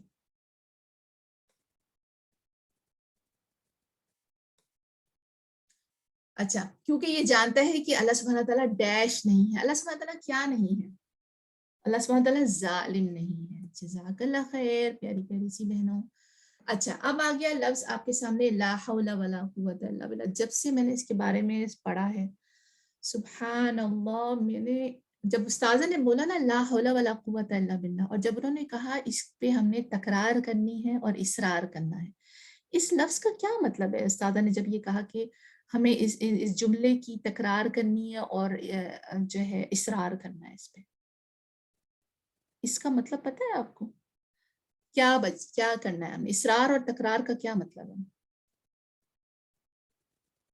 لا حول ولا قوت الا باللہ. بار بار پڑھنا ہے، بار بار. وہ جو تسبیح ہم منہ پہ باندھ لیتے ہیں نا، کثرت سے پڑھنا ہے. جزاک اللہ خیر. اب آپ مجھے بتائیے اس کی فضیلت کیا ہے؟ میرے پاس تھوڑا ٹائم کم ہے، 1-2 منٹ اور لیتی ہوں. جی، کتنا پیارا ترجمہ ہے نا اس کا، کہ نہیں کوئی برائی سے بچنے کی ہمت اور نیکی کرنے کی طاقت اور قوت سوائے اللہ کی توفیق کے. ہم یوزلی کیا ہوتا ہے، کوئی بری چیز دیکھتے تو لا حول ولا قوت الا باللہ، لیکن اب اس کی حقیقت سمجھ آتی ہے اور آپ کو پتہ چلتا ہے کہ یہ جنت کے خزانے میں سے ہے. الحمدللہ. جزاک اللہ خیر سسٹر سمیرہ، جنت کے خزانے سے. اور بتائیے جی، اور کیا ہے؟ اللہ کی قدرت پر مکمل یقین ہے. اس کی فضیلت بتائیں. تو جنت کے خزانے میں سے تو ٹھیک ہے، جنت کی خوشخبری ہے، توحید ہے. چلیں دیکھتے ہیں. سوری میں پیچھے چلی گئی. لا حول ولا قوت الا باللہ. فضیلت اس کی یہ ہے کہ جنت کے خزانوں میں سے ہے. جنت کے دروازوں میں سے ایک دروازہ ہے. جنت میں پودے لگانے والا عمل ہے. نبیلہ، سسٹر نبیلہ، جزاک اللہ خیر. جس کا آخری کلام یہ ہو اس کو آگ نہیں چھوئے گی. کتنی خوبصورت بات ہے. اچھا، اب تھوڑا ہم آگے کی دعاؤں پہ آتے ہیں. پروبلی ایک دعا میں آپ کے ساتھ شیئر کرتی ہوں جس کو ہم نے پڑھنا ہے، ٹھیک ہے؟ اور وہ ہے یہ والی دعا. یہ جب سے میں نے پڑھی ہے نا، اور جب سے استاذہ کی ڈیٹیل جس طرح انہوں نے ہمیں سمجھایا اس کے بارے میں نے اپنے ساتھ اس کو باندھ لیا ہے. تو میں چاہتی ہوں آپ ایک دفعہ اس کو ریڈ کریں. ایک سسٹر اپنا ہینڈ ریز کریں، میں کوشش کروں گی ان کو. سسٹر شیرین، چلیں سسٹر شیرین آپ کوشش کریں. میں نے آپ کو انمیوٹ کرنے کی کوشش کی ہے. جی، السلام علیکم ورحمۃ اللہ وعلیکم وبرکاتہ. السلام ورحمۃ اللہ وبرکاتہ. جی، اللہم انی اعوذ بک من جہد البلاء ودرک الشقاء وسوء القضاء وشماتت الاعداء. اے اللہ، بے شک میں تیری پناہ مانگتی ہوں آزمائش کی سختی، بدبختی کے پا لینے، بری تقدیر اور دشمنوں کے خوش ہونے سے. اللہم جزاک آمین. اللہ خیر. اللہم بارک. سسٹر شیرین کتنی پیاری دعا ہے نا یہ. سسٹر رفت آپ نیکسٹ ہیں. میں آپ کو ریکویسٹ بھیجتی ہوں انمیوٹ کرنے کی. پلیز آپ انمیوٹ کیجیے اور یہ والی دعا آپ السلام علیکم ورحمۃ اللہ وبرکاتہ. وعلیکم السلام ورحمۃ اللہ وبرکاتہ. اللهم إني أعوذ بك من زوال نعمتك وتحول عافيتك وفجاءة نقمتك وجميع سخطك. اے اللہ، بے شک میں تیری عطا کردہ نعمتوں کے زوال سے، تیری عطا کردہ عافیت کے بدل جانے سے، تیری سزا کے اچانک وارد ہو جانے سے، اور تیری ہر قسم کی ناراضگی سے تیری پناہ چاہتی ہوں. آمین. آمین یا رب العالمین. بہت بہت پیاری دعا. جزاک اللہ خیر سسٹر رفت، احسنتی. سسٹر آمنہ ایک دعا اور پڑھ لیتے ہیں، کیا خیال ہے؟ ٹھہرے میں آپ کو دوسری والی دعا میں لے کے جاتی ہوں، ٹھیک ہے؟ یہ والی دعا جو ہے نا صبح اور شام 3 دفعہ پڑھنی ہے. السلام علیکم. وعلیکم السلام ورحمۃ اللہ. سسٹر آمنہ. رضیت باللہ ربا وبالاسلام دینا وبمحمد نبی. صلی اللہ علیہ وسلم. میں اللہ کے معبود ہونے، اسلام کے دین ہونے اور محمد صلی اللہ علیہ وسلم کے نبی ہونے پر راضی ہوا. جزاک اللہ خیر. آمین یا رب العالمین. یہ تو کتنی پیاری دعا ہے، اور پھر اس پہ پڑھنے والے پہ جنت واجب ہے. تو آپ سوچئے نا کہ کوئی یہ بولے اور اللہ سبحانہ میں آپ وتعالی. سے کہنا چاہ رہی تھی کہ یہ ساری دعائیں آپ گروپ میں شیئر کر دیں گی؟ جی ہاں، ہم شیئر کرتے ہیں. پچھلی بھی ساری کی ہوئی ہیں جزاک الحمدللہ. اللہ. جزاک اللہ خیر. چلے انشاءاللہ یہاں کنکلوڈ کرتے ہیں. آپ کا ٹائم جو ہے نا وہ یہاں پہ تھوڑا 4 منٹ اوپر ہو گیا. اللہ سبحانہ تعالیٰ آپ کے وقت میں برکت دے، آپ کے کاموں میں آسانی کرے، آپ کا رمضان اتنا خوبصورت گزرے کہ آپ بھی راضی ہو جائیں اور اللہ سبحانہ تعالیٰ تو بہت راضی ہو جائے آپ لوگوں سے. انشاءاللہ یہاں کنکلوڈ کرتے ہیں. سبحانک اللہم و بحمدک، اشہد ان لا الہ الا انت، استغفرک و اتوب الیک. السلام علیکم ورحمۃ اللہ وبرکاتہ. وعلیکم السلام ورحمۃ اللہ وبرکاتہ.